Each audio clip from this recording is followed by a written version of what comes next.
It's a brand new day, ladies and gentlemen, and hey, welcome back. It's going to be the LG Ultragear T69 Season 2, powered by WD Black and AMD Ryzen Radiant, as we are back once again on the Analyst Test, and this time around, it's going to be once again joining me, the Crispy Chips himself, and a special guest suddenly just popping out of absolutely nowhere, but he's still a regular here. It's going to be Floki. Ladies and gentlemen, we are back, and honestly, I am really excited about this matchup. So let's head on down over onto today's fixtures here. And Floki, as you're the new man around, it's going to be your turn coming on down through with the teams. What do you think about this matchup, honestly, for the first initial one? Team T69 versus FlameX Serenity, man. It's going to be an intense one. If you're a person who follows history and statistics, you're going to say T69 for good reason too, because these guys made it to the playoffs. FlameX Serenity, on the other hand, these guys have really struggled to get on their feet in the last season. This season as well, they seem to be struggling. If one is to go purely based on that, it's obvious who has the upper hand in the matchup. But the cool thing is that we've actually seen a couple of upsets in the past few days if you've been following the Gauntlet. So you never know when things might take a turn. And I feel like FlameX Serenity, the time to turn around and, maybe start causing an upset, or at least giving T69 a good run for their money is up. Like, now is the time when you start surprising us with the way you play and your map picks and your agent picks. Completely agree with you there. Team T69, we haven't seen them play in a pretty long time, I would say, personally. And so for the side of FlameX Serenity, so now is their chance to come in and prove something that could just, let the underdog shine a little bit more, because we know for a fact the side of FlameX Serenity, haven't really been having the best of days. But before we do talk a little bit more about that, let's head on down over to the MVP standings and see who exactly is dominating through the entire leaderboard. And Grips, what are your thoughts? It's going to be SK Rossi being able to maintain his throne once again. SK Rossi, SK WoW, and I'm not surprised to see SK Rossi over here, but SK WoW, I've been saying it time and again that this guy, he wasn't even present in the last season, but now he's just, making everybody swoon for him. And I don't know what is with SK, whether it's a bunch of lucky letters or whatever, but they definitely are on top. Rawfuel has just entered the top 4. And that is the first player from Enigma to enter this place. Who did he displace? I think there was a player from Velocity over here last time. Was he? Oh, it wasn't Velocity. I think, yeah, it was Night Rider. It was Night Rider. Oh, damn. Yeah. Okay. So Rawfuel has stolen his spot, but he's still on the 4th place. He's still yet to get all the good positions yet. I think it's probably because he doesn't have as many MVP titles as many as SK Rossi and SK WAB do. He's got the kill death ratio for this one, for sure, but not the MVP ratios. But hey, unfortunately today we won't be getting to see any of these players. There are players from T69 and FlameX Serenity today, and let's see which one of those players shine today. Honestly, Team T69, they are one of the home favorites, of course, primarily because, hey, they have bigs. So we know for a fact that it's going to be a very explosive game indeed. But at the same time, the side of FlameX Serenity, they need to dig in deep, because now the entire audience and also the odds are stacked against them when you consider the statistics here. So let's head on down over onto the group standings and see exactly where both of these teams are lying when it comes down to the terms of points, because here is where the point game needs to be very strong and very potent coming out from them. They haven't really played a lot of games, so here is their chance to finally even things out just a little bit more. Team T69, they have played 3 games, while from the side of FlameX Serenity, they have played 4. So if FlameX Serenity actually drop here, they have no chance of trying to, try to get away from relegation here. Loki. Absolutely, and I think FlameX Serenity, this is going to be a very important match for them. If they win, they can tie things up with T69. But the problem is that T69 is only played 3 games. This is their 4th game. For Flame, This is their 5th game. So, they are really, really banking on not only them winning, but also Team T69 performing poorly in their future BO3s. And I think that's going to be a bit of a problem for Flame, because even if they manage to win, they're not going to be out of murky waters. To make matters Mhm. worse, if they win, and even if they win 2-1, they are still going to be down in the dumps in the red zone. And yeah, that's just I hate to be the one to say it, but I think if you're going purely on numbers, Flame is out. I don't think they can actually do all that much to save their position in this group. I mean, if you're being very realistic here, hypothetically, they could still stay in the group, but it's unlikely. It's going to be a difficult story indeed, but at the same time, ladies and gentlemen, pretty much anything is possible if they're able to take down the side of Team T69 here, preemptively and also in a very dominant fashion, taking a 2-0 victory against them. But trying to do that against a team such as T69's caliber, that's going to be quite a difficult one indeed. And talking about the side of T69, ladies and gentlemen, let's head on down over onto their team spotlight, sorry, because honestly, this team, in a way, it doesn't really need an introduction here, Cribs, but at the same time, I believe that giving them an introduction would be a good thing because of how long. It's been a really long time since you last seen them on. Exactly. I even forgot what this team likes to play like. I mean, we know for a fact that they have a lot of stick together potential. They usually like to roll as a unit and go in for those fast paced executes. But sometimes they change it up by simply delaying the push. But I haven't seen a lot of split pushes from them. I don't see them trying to go for too much map control. Yeah, sure, their execution potential when they, hit a site with a 5-man unit, that is still there. It's pretty potent. But yeah, the map control part, I'm not too sure how that's going to pan out in their favor. Now, luckily, they're up against FlameX Serenity, also another team who aren't very hot on map control. So I think they should be able to get away with this one based on their raw firepower. I think SMX can be probably the lurker. I mean, usually the last time I saw him, he was playing the Sova. So, he can still provide backup to his team from any part of the map. I think that is probably some sort of information gathering potential we have away from the team. But other than that, I'm max to max. I see these guys doing a 4-1 split. I don't think they're going to be doing defaults like, let's say, someone like Team XO does or something like Team Velocity does. Yeah, defaults aren't really their thing, at least not yet.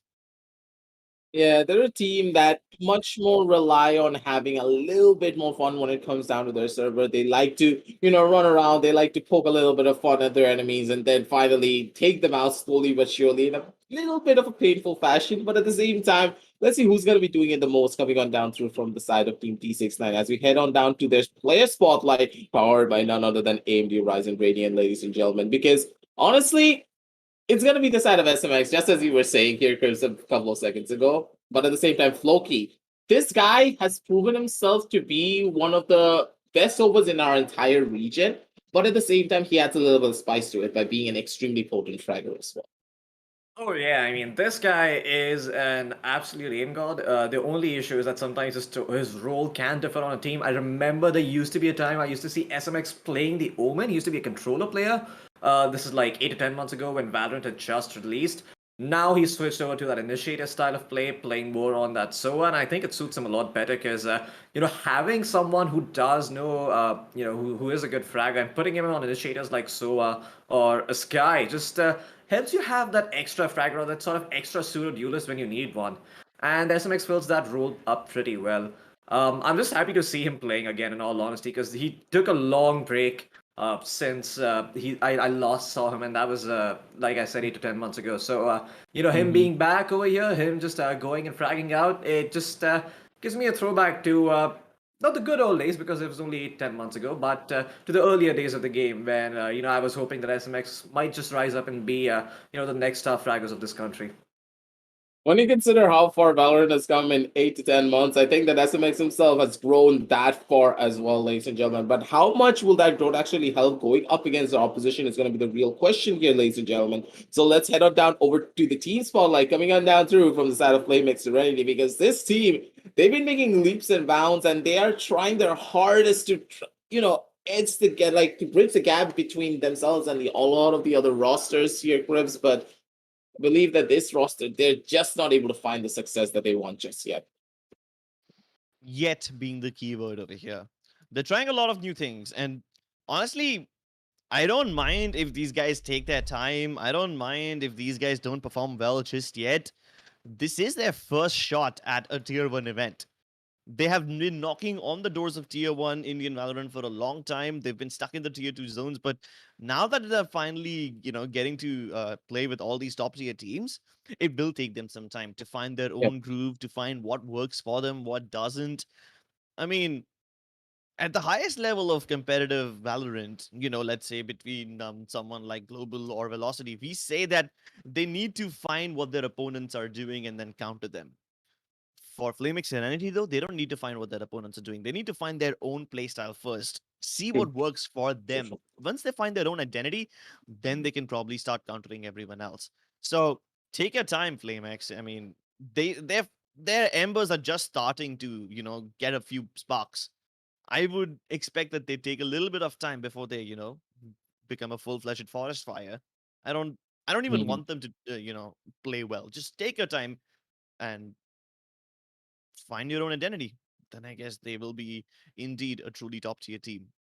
Yeah, I completely agree because when you consider their raw mechanical skill, they are really potent. They can still work on a lot of different things, but at the same time, like I'm really happy to say, happy to see that these teams, the ones that are the underdogs, they're making leaps and strides to try and become the teams that can take down these juggernauts. And now they're facing off against another juggernaut in the form of Team T69. This is a chance to prove themselves and possibly, force themselves out of that red zone and finally try to dodge out relegation because you really don't want to be at the bottom of the barrel without a single win, without any form of a good point here and there to try and alleviate some of that pressure. So we need to try and do something a little bit more different. And let's see who's going to be trying their hardest coming on down through from the side of FlameX Serenity as we head on down over onto their player spotlight powered by AMD Ryzen Radiant. And honestly, this guy, he just posing it to us. He's saying, "Watch this."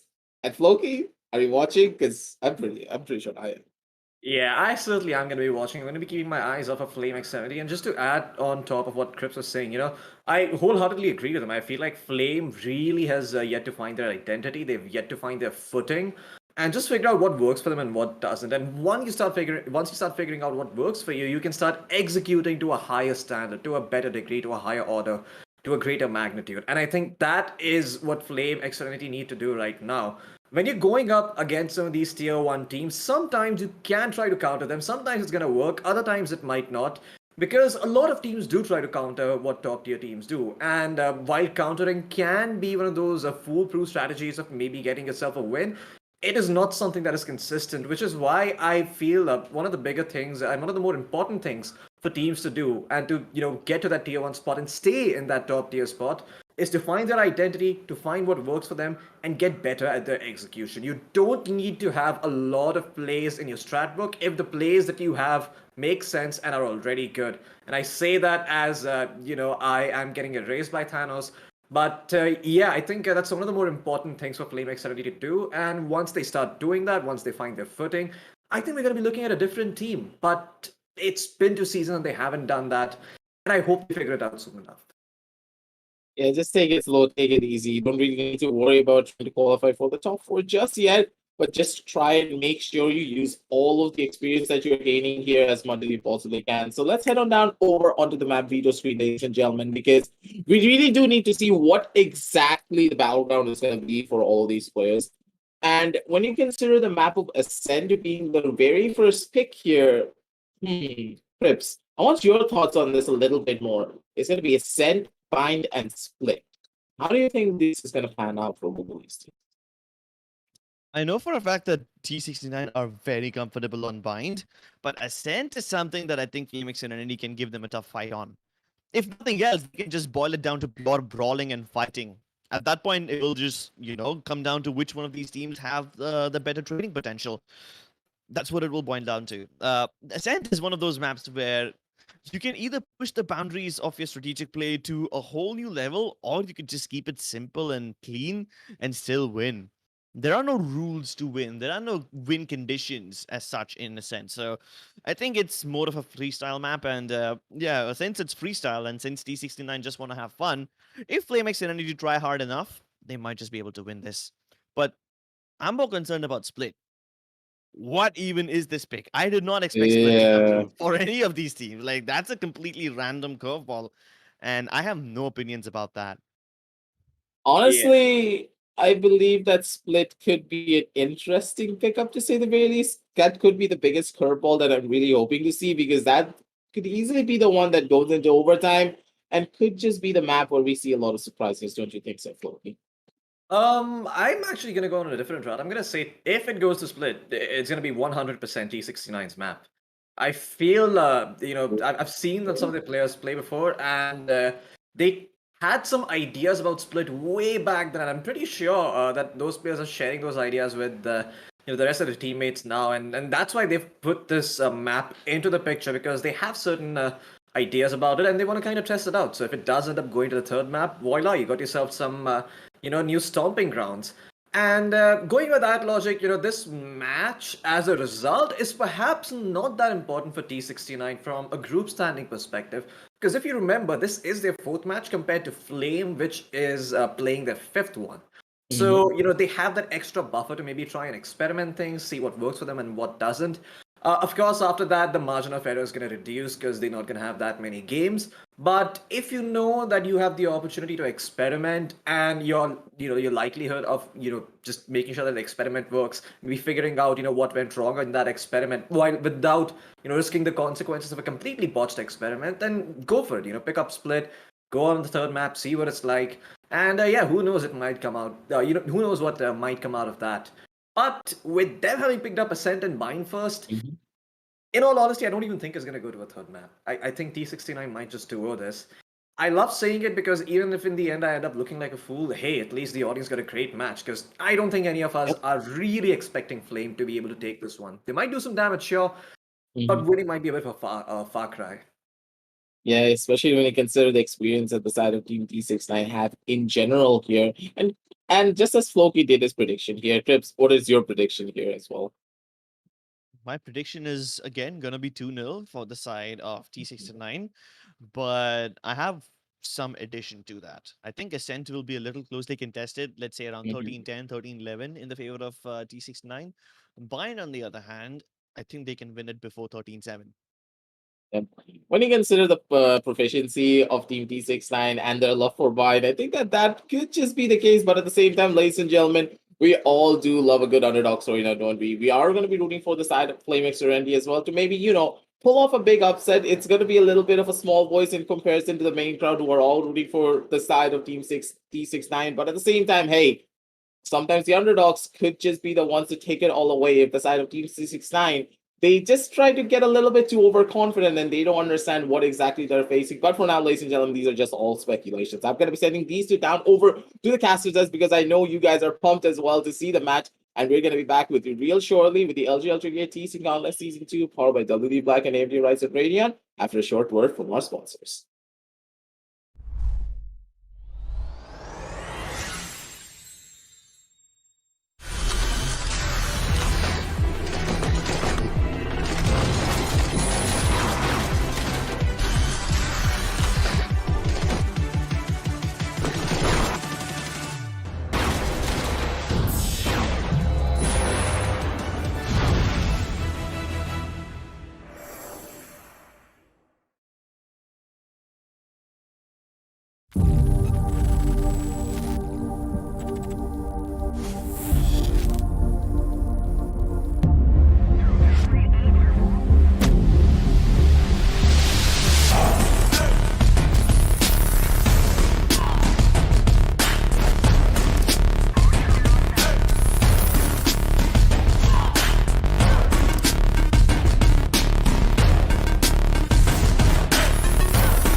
Hey guys, welcome back to LG Ultragear presents TEC Gauntlet Season 2, powered by WD Black and AMD Ryzen Radeon.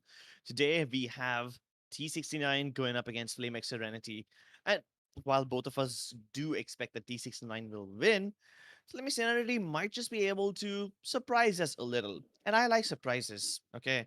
I like surprises when it comes to esports. I don't like surprises when there's a guest at my house, but this is the only kind of surprises that are acceptable to me. Either way, Floki, I Hmm. even gave out the score line. I went down to predict all of that. Oh Do my you god. have any sort of accurate predictions as such? Mm, Okay, I'm gonna say this. T69 is gonna win the first half. They're gonna throw the second half, and they're gonna bring it back Hmm. on Ascent. Second Okay. map Bind, it might just be them winning out straight away. But if I had to give a score for both those maps, I'd say 13-7, 13-8 Ascent, and maybe Bind would be, I don't know, 13-3, 13-5, 13-6, who knows? Okay, But so I don't think Flame was gonna be crossing double digits in either of these maps. So both of us have one thing in common. We both think that Flame can do better on Ascent than they can on Bind. Except that I was a little more generous to them. I thought that Mm-hmm. Flame could pick up 13-10 or something, but they won't be able to go beyond 13-7 on Bind. You said that they will do 13-7 on Ascent and less Yeah. than 13-5 on Bind. Okay, interesting. So split is not even in the question. I mean, it is, but the only way it goes to split is if T69 players' internet disconnects, and I think that's something that they must have figured out. But apart from that, if it does end up going to split, then I still think T69 are going to have a good time because, you let split be in that map pool, you're definitely thinking something to yourself, right? You're not just going out of the blue and being like, oh my god, guys, there's a split in the map. What the hell are you going to do when it reaches the third one? No, you always take it out. The Hmm. fact that they've left it in means that they have certain ideas that they want to maybe try and test. And what better team to test it on, like FlameX Serenity, right? Because, like I said earlier, the stakes aren't that high, so even if you lose, you don't really lose all that much. I mean, you can bring it back even if one half goes a little bit one-sided. Okay, that's fair enough. I've seen Team 69 play really, really aggressively when they think that they're feeling themselves. But then every now and then something or the other happens to them that breaks their morale or something doesn't go according to plan and then they just slow down. It's almost like they just put on the mufflers to their engines and they just stop roaring like they used to. If something like that can be pulled off by FlameX Serenity, then I think that would be a nice cap to T69. Absolutely, I feel like that definitely is the case. T69 do tend to fall in that trap of being a bit too rushed and then, just taking a chill pill and being like, guys, it's okay, guys, we're playing defense. We don't need to play that aggressively. And then they just get punished in the face for it because their opponents who are now used to them playing aggressively just go in, commit resources, take map control, and the rotations don't come in time. But yeah, the cool thing about this is going to be just watching, what T69 has been working on for quite some time because we haven't had the opportunity to watch them over the past month or Yeah. so. And I feel like maybe a change of play style is due as we jump into the Asian selection screen. Just give me a KO. That's all I want to see before I die. We saw one game of KO yesterday. Mm-hmm. Sai picked it up. Didn't work out too well for him. Yep, I know, and that's why I kind of want to see it win. But it doesn't look like that is gonna happen. And then Omen pickup coming in from Flame. Interesting, not really opting for a Brimstone or maybe an Astra here. That is something that people do like to pick on Ascent. Of course, that Brimstone, very, very potent on defense, just helping you shut down rushes super quickly. Um, Instead, opting for a more of a pseudo duelist kind of an agent, going for that Omen. Good thing about the Omen is that your smokes do recharge, so it does offer you some potential to maybe play a little bit aggressively on defense, take a little bit more map control for yourself. Sprawl yourself out across the map and see if you can find the information on any picks. Choose But your apart agent. from that, this Omen is a bit of a weird pickup in my opinion. Um, Killjoy is pretty standard, and a Phoenix picked up for water. That's what I want to get your thoughts on, Crips, because I have seen this Phoenix on Ascent. Sometimes it has worked out, sometimes it just really fell flat on its face, and I don't really know what that Phoenix is all about. I think it's fair. I think it's gonna add a lot more flavor to the game because now the choice of duelists are very different for both the teams. Mhm. T69 have a Reyna and a Raze, Yeah, whereas no FlameX jet. Serenity have a Jet and a Phoenix. Yeah. Usually people do see two Jets on Ascent. They also sometimes see two Phoenixes, but hey, now both the duelists, in fact, all four duelists are different, and Omen, Sova, Killjoy remain the same. I'm Yeah. actually surprised none of them have picked up Astra, which is weird to say the least. But hey, Omen does give you a lot more mobility, faster rotation, so that will be Hmm. cool. I think the Raze Yeah. and the Jet will be similar in terms of playstyle. Both of them can cover ground very easily, so they will be the ones to, rush in as much as possible and get into those deeper positions, whereas their teammates will just follow behind them. Whereas for the Reyna and the Phoenix, both of them have a very similar role: flash, kill, heal. That's all. I think the Absolutely. Phoenix might have a little bit more value in this situation because his Blaze Wall can actually prove to be a little bit of extra utility that people can use on the attacking side. But right off the bat, it's a fast paranoia push towards the A main area, and it seems like it's gonna be a 4v5 brawl over here.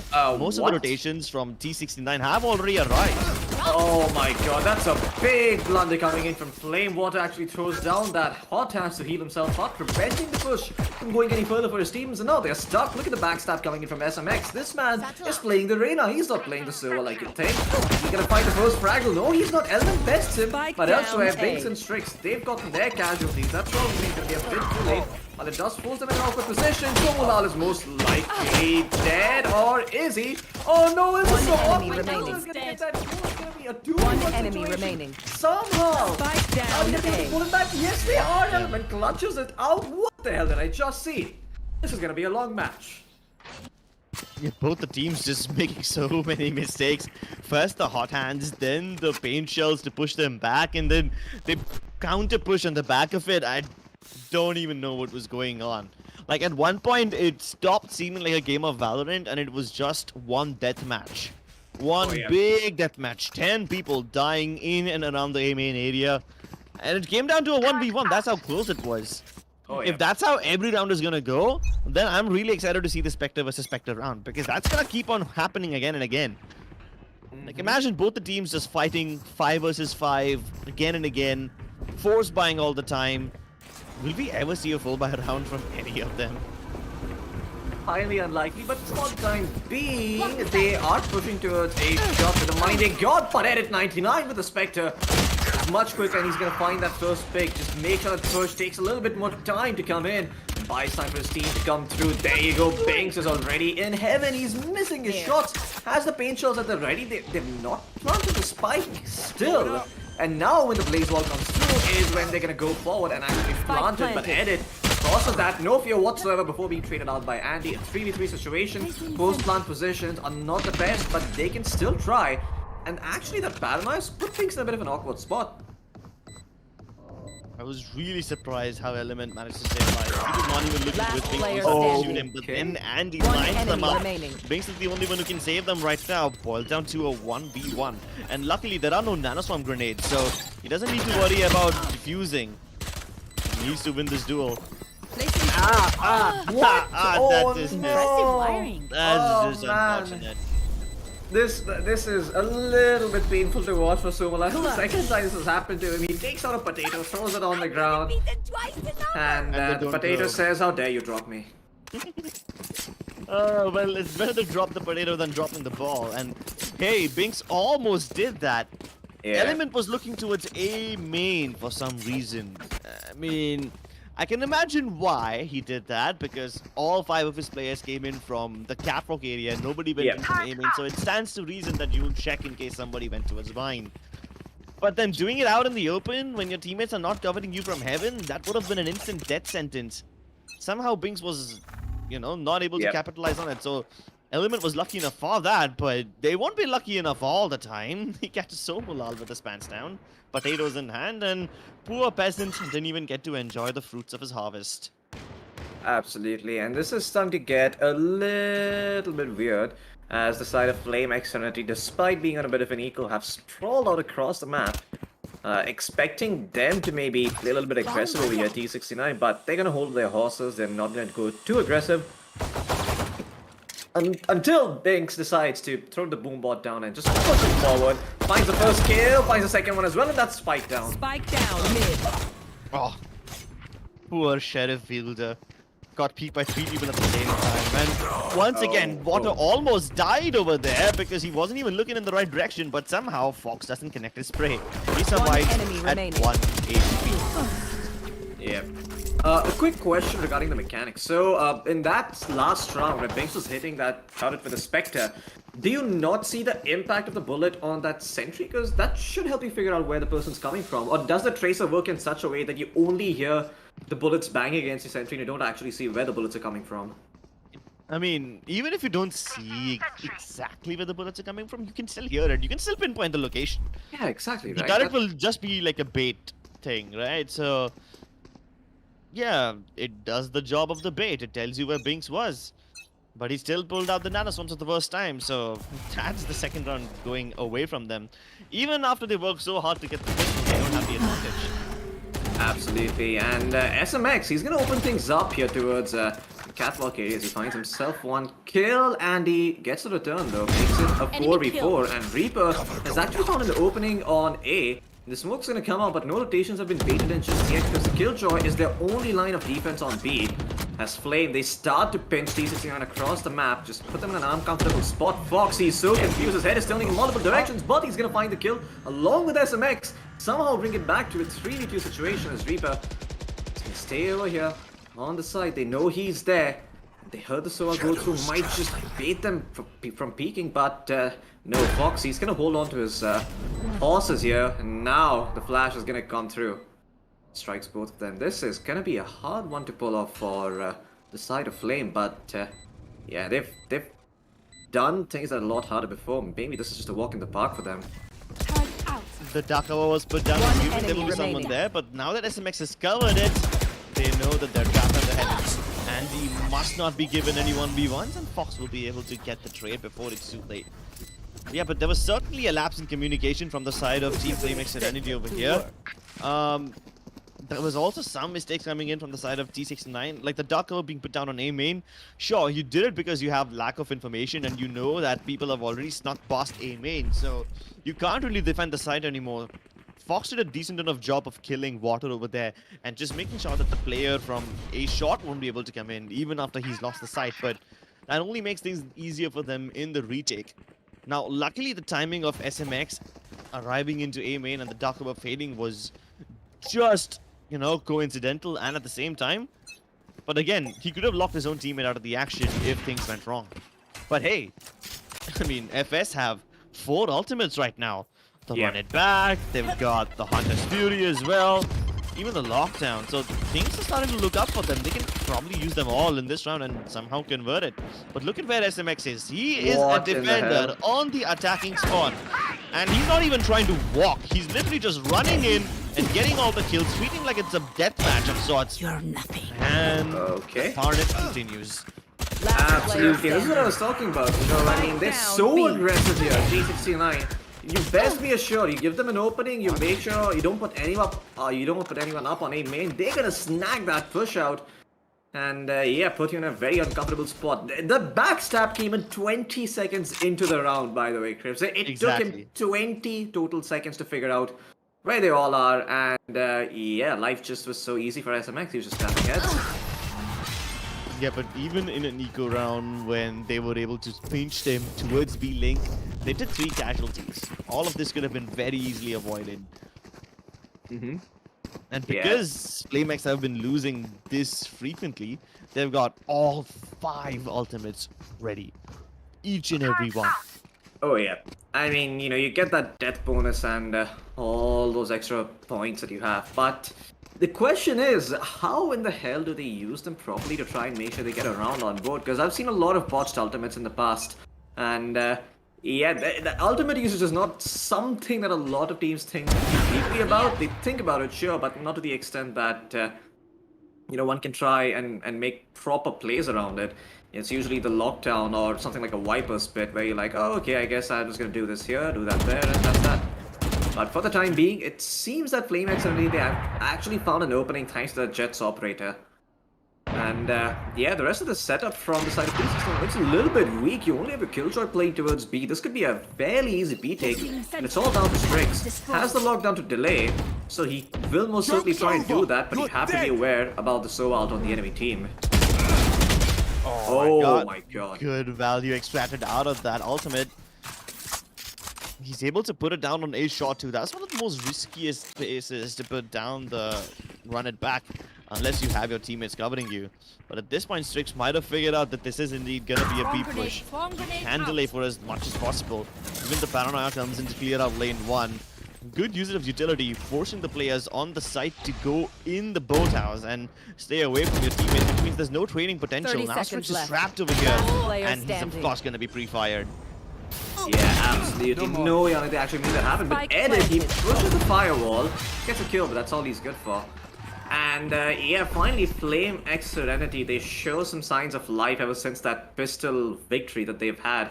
A victory that they had no business getting, a victory that was handed over to them by T69 and some of the mistakes that they made, but they'll take this any day of the week. And yeah, I mean, great usage of the Phoenix ult, like you said. The run and back was all that was expended to put this round on the board. They still have the lockdown, they still have the SOA ult, and they still have the Omen ult, which when you're on offense and you got yourself a pickup, can just be absolutely devastating for opponent teams to try and play against. But for the time being, it looks like T69, they're back to their old ways, and they are going to be pushing out B main. Oh no, Element is so dead.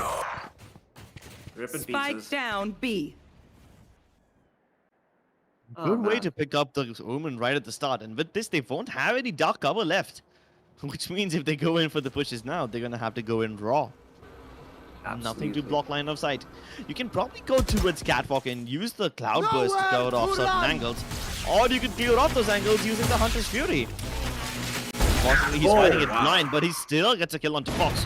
He had no recon dart or drone to back up that information. He just did it purely on instinct and connects.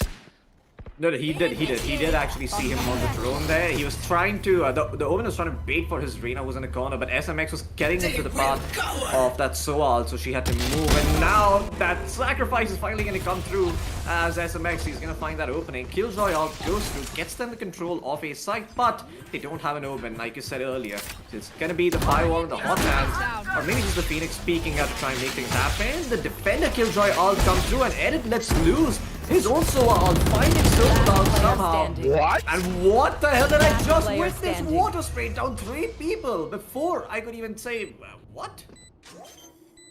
This is so much weird stuff. And the plant, it's not there for Reaper. He's gonna have to go in for this one.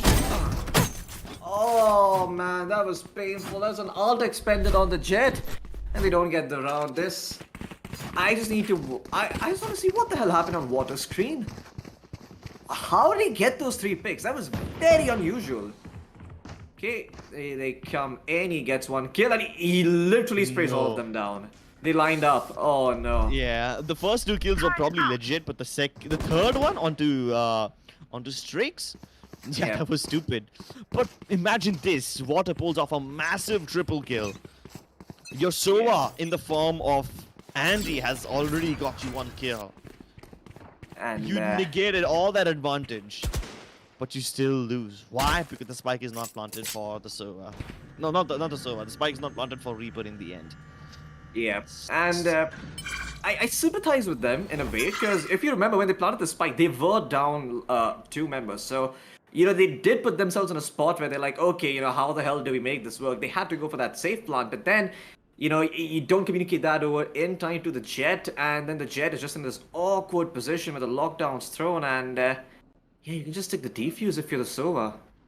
But for now, I like the change of pace coming in from both sides, as T69 are going to take this sweet time. The shock down to clear the Nano Swarm, and this is what I was talking about. Water, thanks to that triple kill, has already found his run it back, and he's going forward. The Omen information has been delivered. Water knows where the Killjoy is, but he's not going to be able to throw the hot hands before coming all the way back. But Strix, he might have a false sense of security about this. His teammates are there to back him up, but he's still in an awkward position. That Spectre at long range delivers. Water going to be able to find that opening pick that he needed, 30 but it's seconds a little too late. That firewall can maybe try and help him get all the way back, but this is going to be a hard push. They're still going forward with this. This One is enemy absolutely remaining. psychotic. T69 will punish it, rightfully so. This is one of those standard things that you see in a bug. You say rush B, one person goes in, nobody else follows. Here's what went wrong for the side of FlameX Serenity. They use elements to put down the dark cover towards the defender side spawn, but then only water goes in. Yeah. Understandable, considering he has to run it back. He can go all the way inside, but then you need to follow up on the back of him too, right? Andy goes towards lane 1, drops the spike at the end, and everyone else is still in B main. Nobody's gotten out. And now that they've lost the spike, they can't retrieve it. Why? Because Element has already used up his dark cover. He can't use it to cover his teammates' positions, and they have to fight all the members of T69. Just like they did right now. Fox stepping up with a double, SMX with one, and they've got all the advantage in the world. Nothing can go wrong for the side of T69 unless they end up giving individual frags to FlameX Serenity. Okay, this is classic T69, you know? We got a push, what does that mean? We can go in for more pushes, we can play even more aggressively, guys, and yeah, that's just them showing why they're so dominant. When these guys find an opening, they exploit it to its fullest potential. There's nothing that the opponent team can do, and yeah, once again, T69, they are dominating on the round board as we see. They have 7 so far compared to 2 for Flame, and this is what I was talking about, you know, when Flame are in that position, you know, going up against T69 on a map like Ascent, maybe Ascent wasn't the right pick. I am a fan of picking up Ascent in these VO3s. I feel like Ascent adds a good element to it, but never as the first map. I always prefer it as the last map, as the decider, because that is when things get really interesting. Ascent, playing it as the first map, you keep things basic, this is what happens to you. SMX goes on a hunting spree. Yeah, just end it, finish it.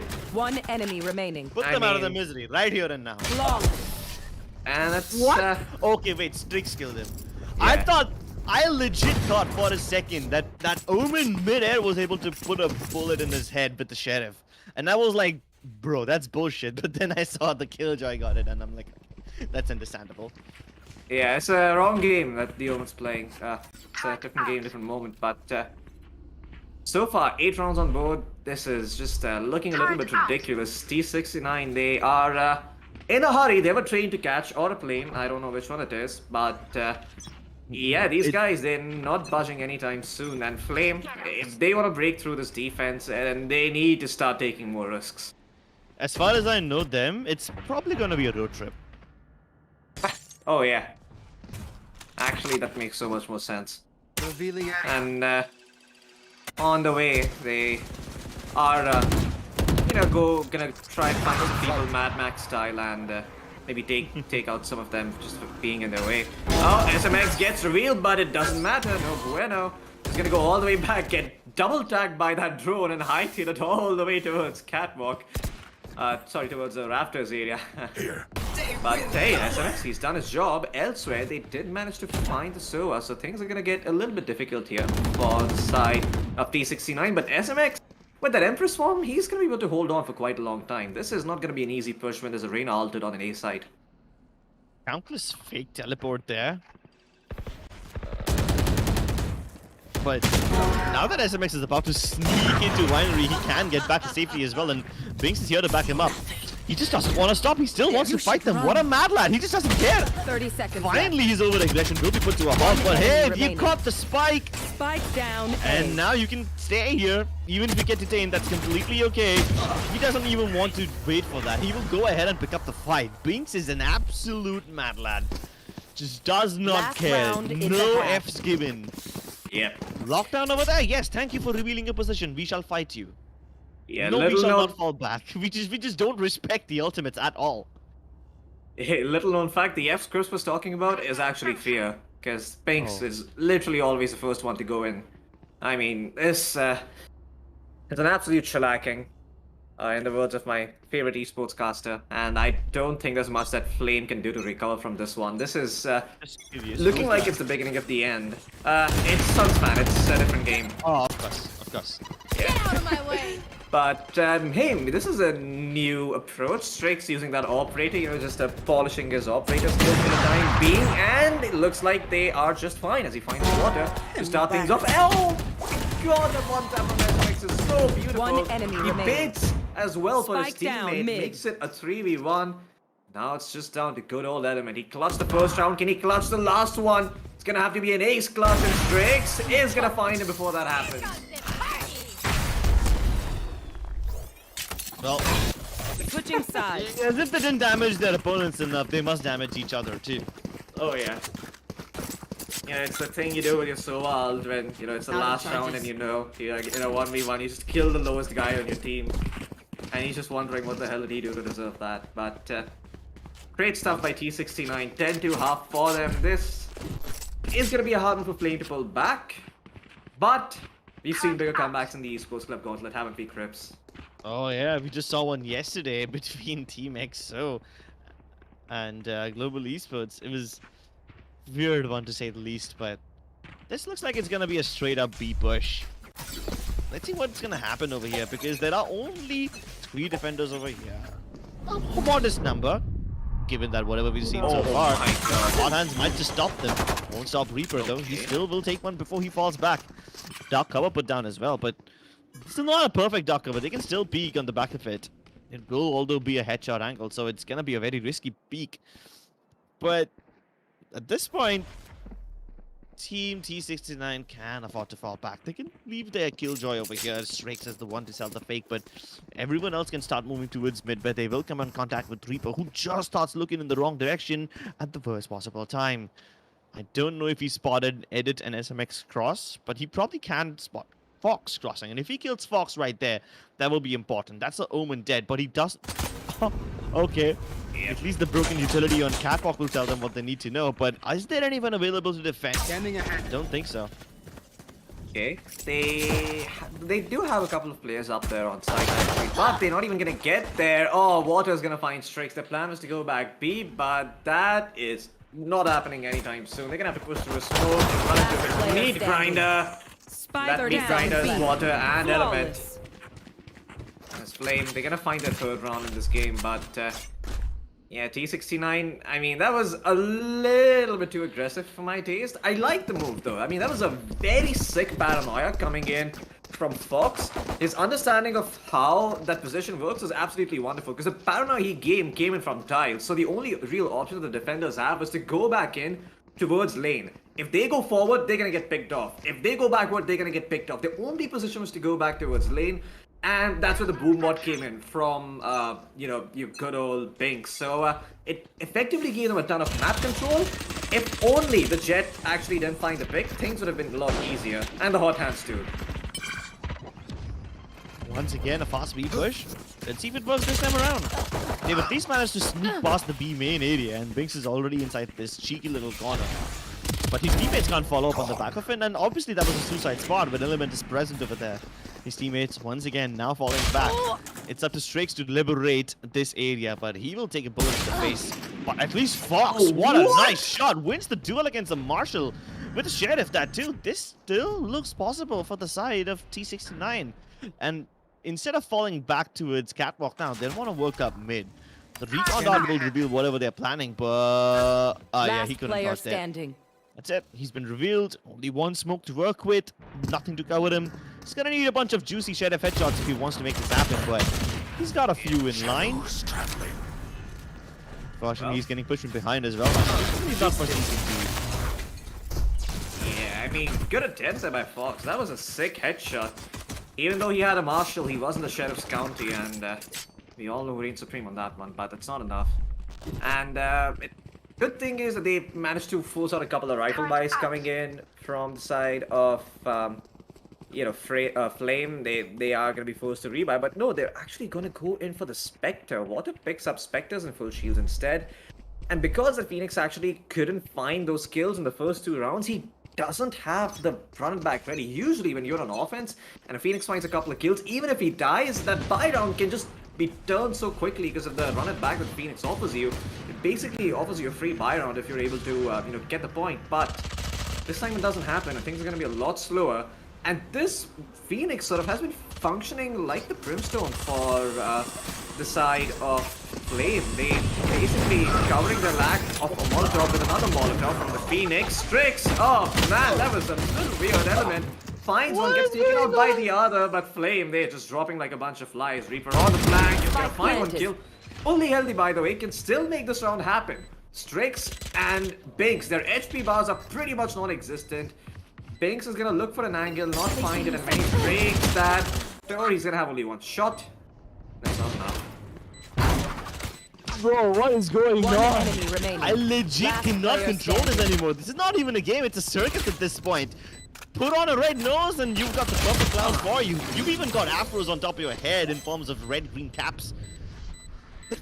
Okay, That was let's just, take it. Let's take it weirdest step by round. step. I swear to God, Weird does not even get it. It doesn't even cut it close to whatever we've seen in this game. Let's take a look at the highlights. You move in, and both the paranoias cross each other. And Eye for an Eye leaves the world blind, and at that point, the only thing that can see, and I say thing, not person, is a boombot. That's the only source of damage available. Everyone else is just spraying in the dark, helter-skelter, running around. 5 people fighting on the A side. Oh my God, it is a mess. I don't even know how to describe this anymore because everyone's just dumping whatever they have at this point, and it seems like a matchmaking game at this point rather than a tournament game.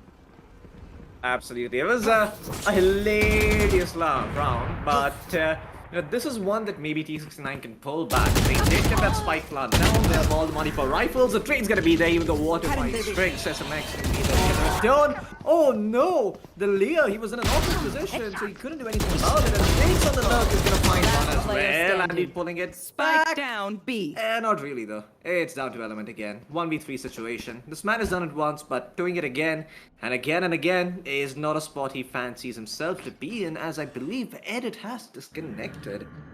Uh-oh.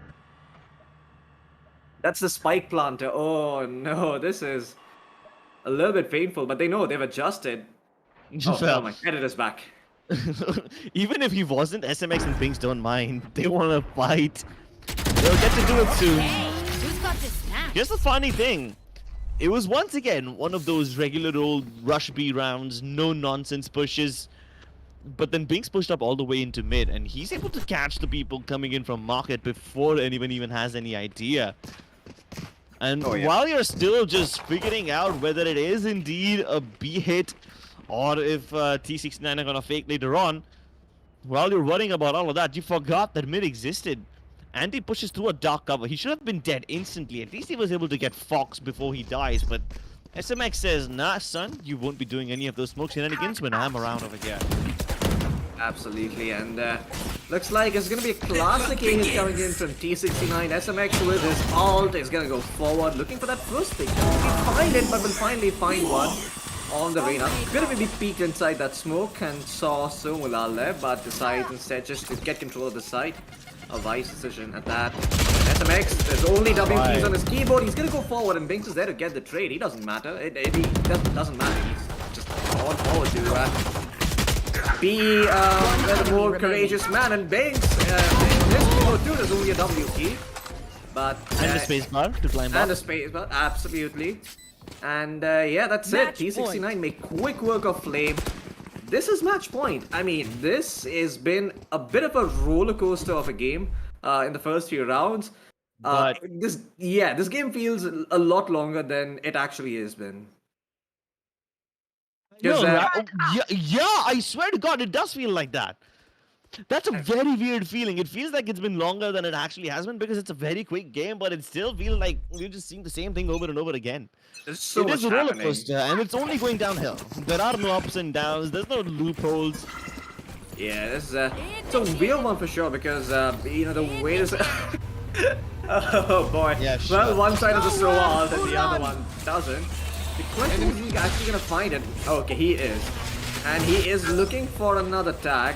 Doesn't really get that. They found one player being detained. I think that's Somulal towards Gardens. Is yeah, he's gonna be struggling to get his weapon back, but they get control of the site. They plant the spike and Strix. It's time to push W, and yes, it is. Says Water, but that showstop completely misses. No, it did. It actually found Andy somewhere else now. Standing. And it is gonna be able to find a couple of kills, but it's a 4v1 for Water. No HP to work with. Sure, you can throw the hot hands to heal yourself, but if position is revealed and you are done for. Attackers That win. was weird. Binks finding a kill that he wasn't really looking for. But hey, he'll take what he can get. He'll definitely take much more than that. Edit coming in late from Catwalk is able to catch two people coming out of tree, and they did not even expect him to be there. Even though Edit was not keeping his position a secret. He gave away a sound cue towards the very end, but then he's still able to get those kills. And what can I say? All that patience pays off. It is indeed a little ironic to see a guy named Water playing a character that controls fire. But hey, this time it was T69 who bring the fire and the flame to the server and they burn their opposition to a crisp. This was a very quick game. It's did not Mhm. even feel like it was a competitive game. It felt like just a death match for Slugfest? T69. A show match?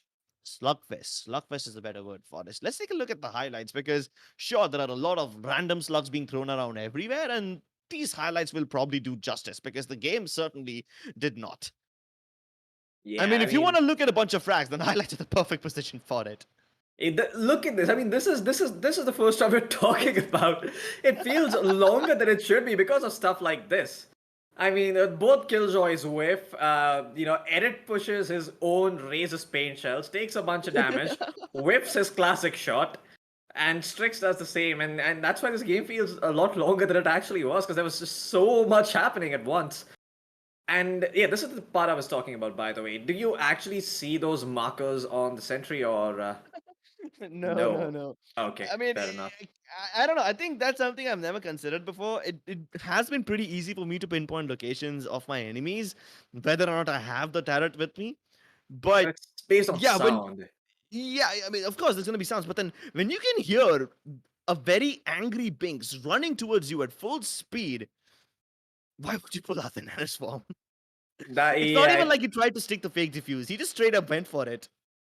Absolutely. I mean, I think I think in his mind he was trying to bounce it off of the opposite wall, but instead of bouncing it off of the wall, he ended up throwing it a bit further than he wanted, and I think that actually cost him the round there. But hey, nonetheless, execution. Never heard of that. Clean execution. That's a rarity. What? It's the good old Team 69 scrappy push, and it always works out. And despite them not having played for ages, it just took the first pistol loss to get the rust off. These guys were back in form, and they completely demolished FlameX Serenity. There was nothing that these guys could do that could ensure them a win. All the rounds that T69 lost have just been them overplaying their hand. Literally nothing else. Nothing else but them Exactly. overplaying their hand.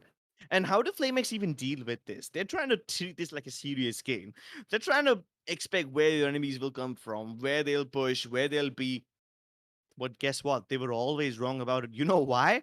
Because T69 were not taking this one seriously. They were pushing even though they had no reason to.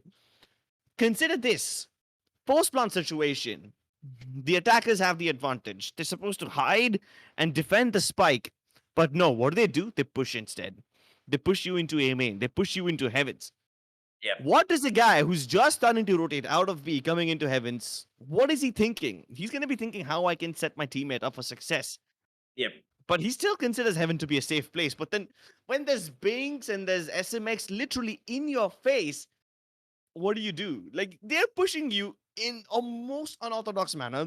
They're doing stuff that's not supposed to be done in a proper game, but hey, Yep. that's exactly what lets them win. FlameX Serenity, they don't expect T69 to keep on fighting again and again. They expect them to play a little more calmly, a little rationally, but no. It's like they take the brain out, they put a little aim machine inside, and doom, doom, doom, doom, doom. Just kill your enemies. That's it. That's all the T69 do. Very simple way to Absolutely. win. If it's not broke, don't fix it. That's, what they Yeah. always say. And for the time being, we're actually going to be cutting to a short break. Until then, you're watching LG Ultragear presents the Esports Club Gauntlet Season 2, powered by WD Black and AMD Ryzen Radeon. We'll be back with game number 2 in just a little bit.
Hey guys, welcome back to LG Ultragear presents TEC Gauntlet Season 2 powered by WD Black and AMD Ryzen Radeon, or rather should I say, welcome to Deathmatch Simulator 2021. This is T69 versus FlameX Serenity.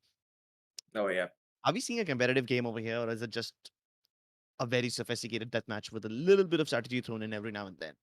I don't think we used the word sophisticated after the first round. After we saw what Oh, happened there, we okay. chucked that term out of the window and out of our dictionary. But the next map is going to be Bind. Now, this is a map that T69 absolutely loves. They've coddled this map like it's their little baby. And if you wanted to see proper Valorant, I think Bind is actually one of those maps might get as aggressively as T69 like to play. These guys still have some ideas on how to play the map from a strategic and a tactical stand of point of view on the map of Bind. It involves picking up the raise and always pushing with it, but they do it in a way that makes sense. It is a coherent push. Does the push itself make sense? Maybe no, but hey, at least it's executed properly. Well, maybe proper execution all they're looking for. And maybe this breakneck pacing is something that can throw FlameX Serenity off guard, because we saw that they were trying to go for some sensible plays in the last round. It's just, they really would never expect a random Reyna to push out of nowhere when she has absolutely no business doing so. That can sum up the entire game. This time we might see something similar. SMX on the Reyna once again, Binks on the Raze once Wow. again. The only difference is instead of the Omen, they've picked up Brimstone, so that's pretty much it. Other than Yeah. that, it's still good old T69 in their good old home turf.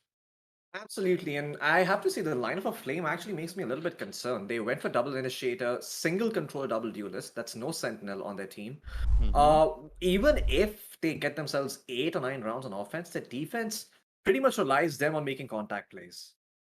That's a little bit problematic in my opinion. I feel like that single control is not going to be enough.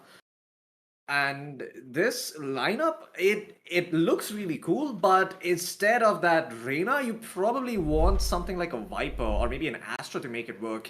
Because I've seen it work. I've seen Force One do it a couple of times. I've seen some other teams do it. The double initiator setup does work, but it only works when you have enough, room to buy, on your other places on the map. Exactly. You're playing that way. So you can always have that one avenue where you're going to be a little bit more aggressive. Everywhere else, it's just going to be smokes and Viper walls, and you can't really push those. You can't push anywhere. Unless I you're don't think T69. FlameX. Yeah, FlameX Serenity aren't gonna be doing the pushing over here. It's gonna be all just T69, and I agree. I mean, all of this, the whole double initiator setup and whatnot, can work in your favor if T69 give you the time to react with it. But hey, maybe Andy has some reactions left in him, and he's still doing a little bit of damage. He can't do it. Three people peek him at once, and then all three people go back and peek Somulal as well. It's a firing Spike squad, planted. Loki, and there's no dodging this one. Yeah, this was the Bind massacre of the B site, circa 2021. I knew you'd say that. Oh boy, that was a little bit hard. I really like the side pickup coming from T69 on offense. I think that's actually really, really smart. Just putting Strix on this agent, it gives you so much more room to work on a map like Bind. It allows you to concentrate your forces, and even though Reaper's found an opening here, time is ticking. That Molly went into a bit of an awkward spot. Fox was holding the box, and it's now down to SMX along with his enemy buddy. remaining. One person's taking the defuse, and it is gonna peek him. He runs out of bullets, and that's it. Not like this. Nothing going for the knife. Last player Insult to standing. injury, rubbing salt on their wounds. And Flame, they're not gonna be feeling too happy after that. They are not gonna be super pumped after getting knifed like that. That was, even though he was on 20 HP, that just feels a little humiliating, doesn't it? Somulal was still laughing at the end of it, and I'm just wondering what kind of a sadistic guy is he? He Yeah. feels the need to laugh in a tragic situation like this. He's one of those guys, isn't he? The one who laughs in the face of adversity. I mean, that's a good thing. But I don't know how much I like it. The element holding on the other side was completely sidelined, and up close and personal, he's making the Marshall work. Alright then. Last They player just standing. walked past him! They ignored him, but Fox is still able to get him. Spike Man, planted. Long. quick actually on the side of T69 because Banks saw him inside the smoke. He didn't have time to react, but he said, "Oh, you're inside the smoke," and Fox was like, "Oh, need to go get the, just need to get my gun out and be ready for this." Everyone was a little bit spooked by that, but Yeah. what really spooked me was Strix's peak with the Marshal, running into a shot like a madman, takes out his Marshal and gets the opening frag. Look It's at the me, shotgun. I am the duelist now. Use that Marshall like a shotgun, dude. Point Yeah. blank, up close and personal, execution in your face kind of style. Revealing area. Absolutely. That is a sick peek on that. Actually, didn't know that even existed. So lol, the double flash has come through. मैं अंधा हो गया हूँ. I've stared into the sun, and the sun has stared back into me. I cannot see anything. And Reaper is gonna be alone. Finds the pick. Doesn't take any damage. Gets a second kill on SMX. What the hell did he just do? Strix is gonna be able to put him back. Last player standing. That's my question. And T69. They're gonna get punished. Flame, a very convincing buy-on victory for them. Great stuff. They just Alright. shut down T69 completely. The 5-man bath push not really working out all that well. Yeah, they try to come out of the bathroom and FlameX Serenity, they press the flush button. First of all, Reaper getting that kill when there's a boombot on his face, there's two people peeking him at the same time and he dashes back to safety only to then get the kill onto SMX. That was ridiculous. But if you thought that was ridiculous, then you'd have to check out the smoke shenanigans of Element. He's feeling right at home inside that brown box. Absolutely is. And now Somula playing towards Luka. He heard him coming in, but still misses the shot. Pinks is gonna get him just through sheer will as Strix. Asked him to pose for a selfie after that. Pinks probably going on his social media like, "Hey guys, just kill this guy. Gonna enter the B site now. Like, follow, subscribe." And yeah, looks like this push is actually gonna come through. T69 managed to make it work, even though Binks ended up dying there. They found those opening frags, and it's all down to these two players, Spike Reaper planted. and Element. The clutch masters of the A side now make them move on B. Yeah, but they were defending the A side, retaking it in a complete different piece, especially when the shots are raining on you, and Strix just does not care about his own life. He wants to peek into this crossfire, only to get taken down by Element. If they keep on pushing them like this and giving away that Last advantage, this player is definitely standing. doable, but Edit doesn't care. He's gonna shut it down before it's too late. Reaper would much rather save his Phantom. That just worked so hard to retain. Oh There's no retreating. Only W keys on this keyboard. Nothing else at all. AD maybe to counter peek and counter strafe and maybe do some bunny hopping. And that's it. That's all the other keys are good for. And the one dedicated button to play around with your knife and inspect your weapon. Oh yeah, Everyone no, has a different binding, but yeah, there is always that one button. yeah. Surprisingly, it's usually that button which gets people more killed. They're admiring their knife in a position, they don't expect the lurk coming, and then they meet an early demise. That is a weird mechanic. That guy is so dead. Nothing on earth that Sulal could have done about that. And Andy's has also been revealed. If that, initial Brimstone ult wasn't enough already, the drone also ended up tagging him. It's all down to him. What? Why did he take out the classic? What is happening? where What? That made no sense. He had full bullets on that gun. Full bullets on the Phantom. Spike planted. I'm at a loss of words. I swear to God, this game has so much going on. Maybe he thought he would be able to, insult his opponents just like he got insulted in the first round. But hey, all the shenanigans will cost you.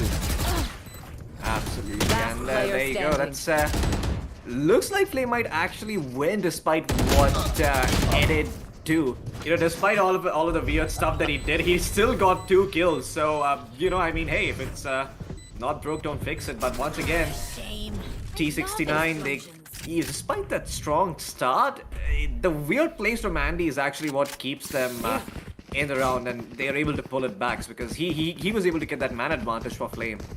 Right here. Still win the fight with the classic. That too. Yeah, I mean yeah, it's just let's not invest it. We'll lose our minds trying to do so.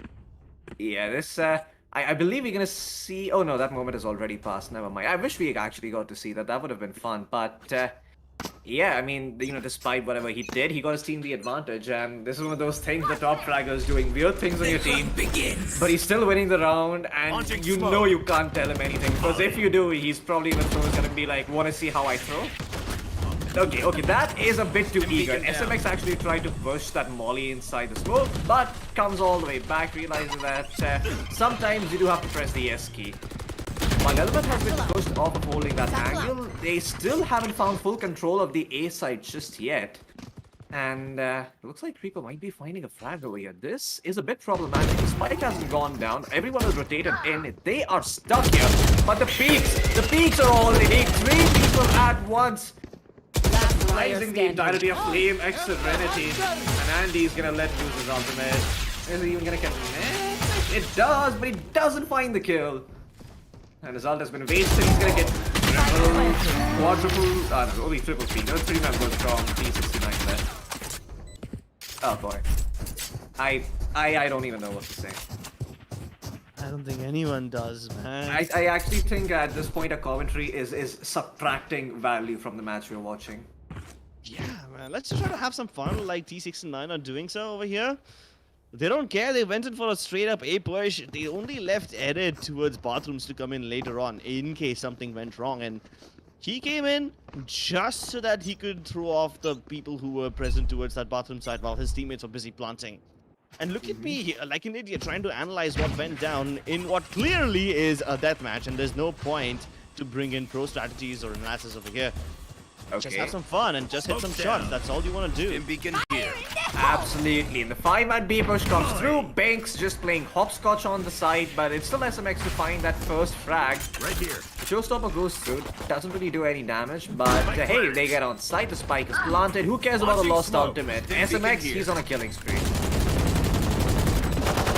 And especially when you know that your enemies are on an equal, you will definitely want to go ahead and pick up a bunch of kills. There's an internal competition going on between the members of T69 right now to see which one of them has the highest strikes at the end of it all. Or maybe which one of them has the highest deaths at the end of it all, considering how they are just insulting their opponents. SMX having very expensive weapons, each of them worth 2,900 each, but no, he wants to use the Sheriff and teabag his opponents instead.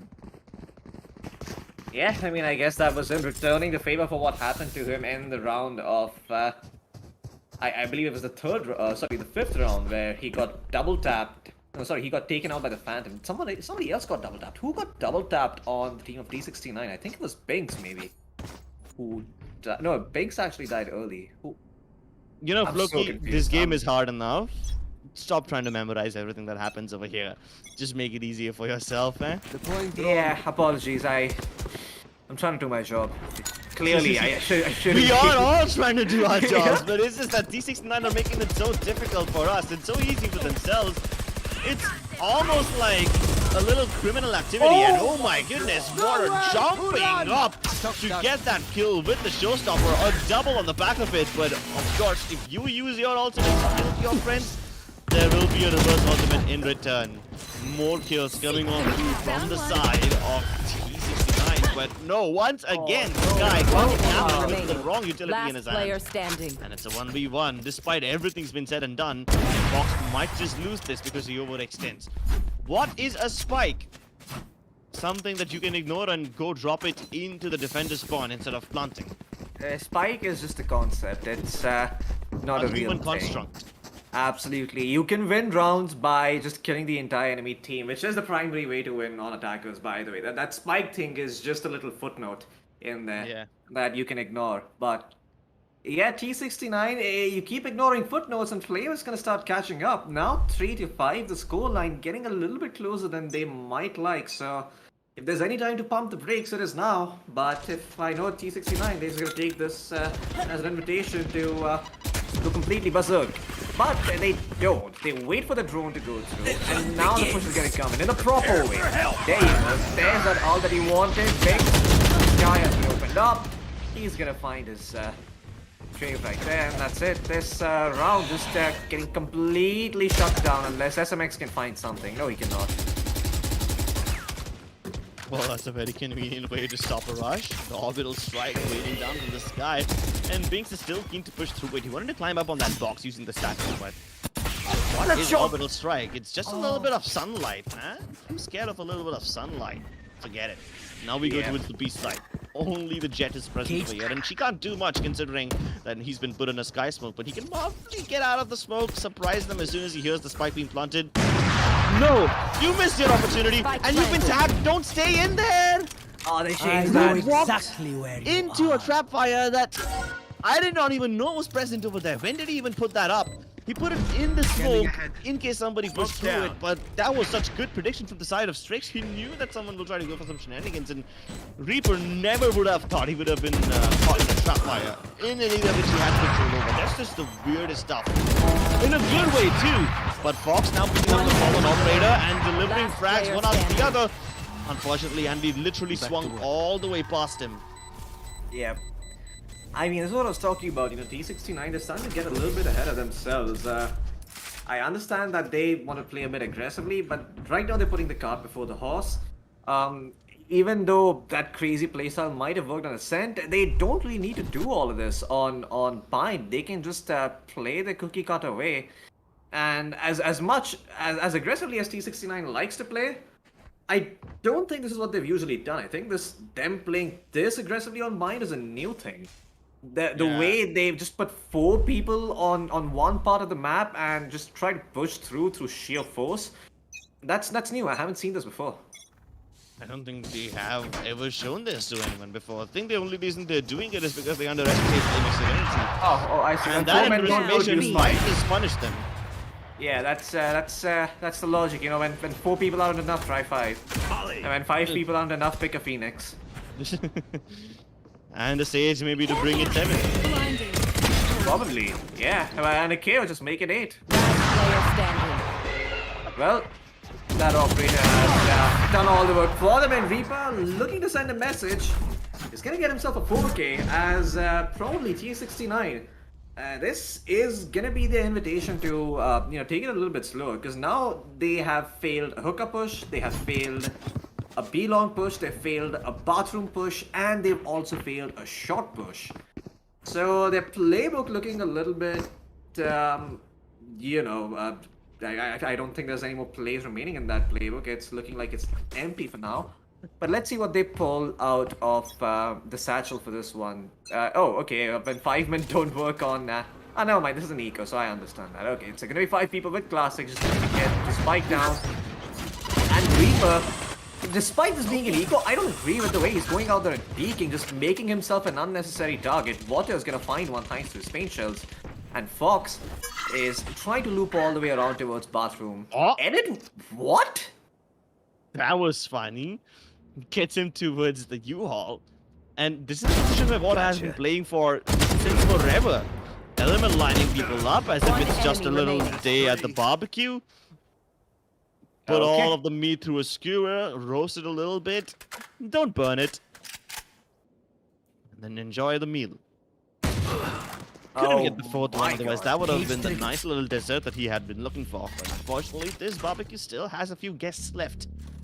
They may be uninvited like Strix, but hey, these guests will leave a few presents behind. A present in the form of a bullet in the brain of Reaper. Now he can pick up the operator as well. He's using the tripwires aggressively to clear corners. Now that's very unorthodox. Unfortunately, the Cyber Cage creates a little bit of a shoulder peek angle for Somulal that he can win and retrieve the op as well. Round before the hey, switch. at this point, it's time to put all the jokes aside. Yeah, FlameX Serenity have taken the lead. Now you gotta get serious. The first time in the series they've actually taken a lead, 6-5. Yeah. So showing signs of life here, and if we're lucky, we might actually go to split. Which, in all honesty, might just be what T69 are trying to do.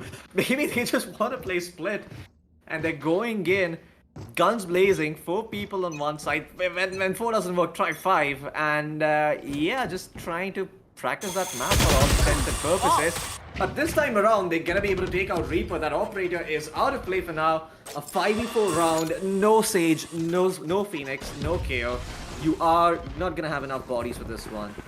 Well, the fact that they've got control is gonna put Flame in a bit of an awkward spot. They haven't given up control, but they don't have it exactly either. Water is playing alone on the backside, and he is gonna Last die. player standing. And Andy through the smoke, just ends up biting the dust, and Vox with the quick pick is gonna have that last kill.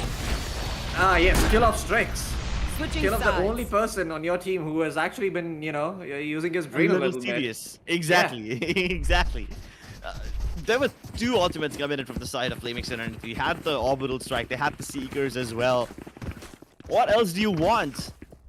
The orbital strike does absolutely nothing. It scatters them into different directions, but then encourages them to pick up fights individually, which is exactly what they wanted to do in the first place. Oh yeah, this is. I have to say, T69. I don't think they're taking this very seriously. Those 4-5-man pushes it's fun to look at, but at some point you just start questioning. Are you even trying to win this game, or are you just here to have fun? And I think, fortunately for us, the answer is the latter. They don't really care if they win or lose. They just want to go in there, have fun, and see who has the highest frag count. That's the game they're playing. And this is an interesting setup coming in from Strix towards Hookah. Some early Cypher camera and cage aggression. They find one, and nice. Oh wow, Bink's actually taking that teleporter, pushing forward, this preventing all of them from coming back, and now the A site's completely open. No one's there. They're gonna hightail it all the way. Element, who is still a little bit afraid about their position, is just still gonna walk into site, but now he's gonna finally get in there. And yeah, the spike's gonna be planted on A. Spike And Binks, planted. he does not succeed. He actually does not get that kill. This guy is already making her way back towards the A site. Out of got enough utility to delay this diffuse as well. If they start coming in right now and find the kills, that will be great. But unfortunately, no U-Haul controls means they'll have to go straight into the crossfire that Reaper has set up along with the Sova. And I think Reaper might just have acted a bit too early. Shouldn't have revealed his position right there, but now they come in and they're all distracted. Strix is able to bait two of his teammates towards the U-Haul, and he's able to get 2 free kills. He knows that there's one player towards the bathrooms area, definitely, but do they know both of them are present over there? One enemy There isn't remaining. enough time, and no matter what happens right now, Fox can't do it. Last So player Mulal is standing. able to at least get 4 so that his ultimate will be online very quickly, and he dies too.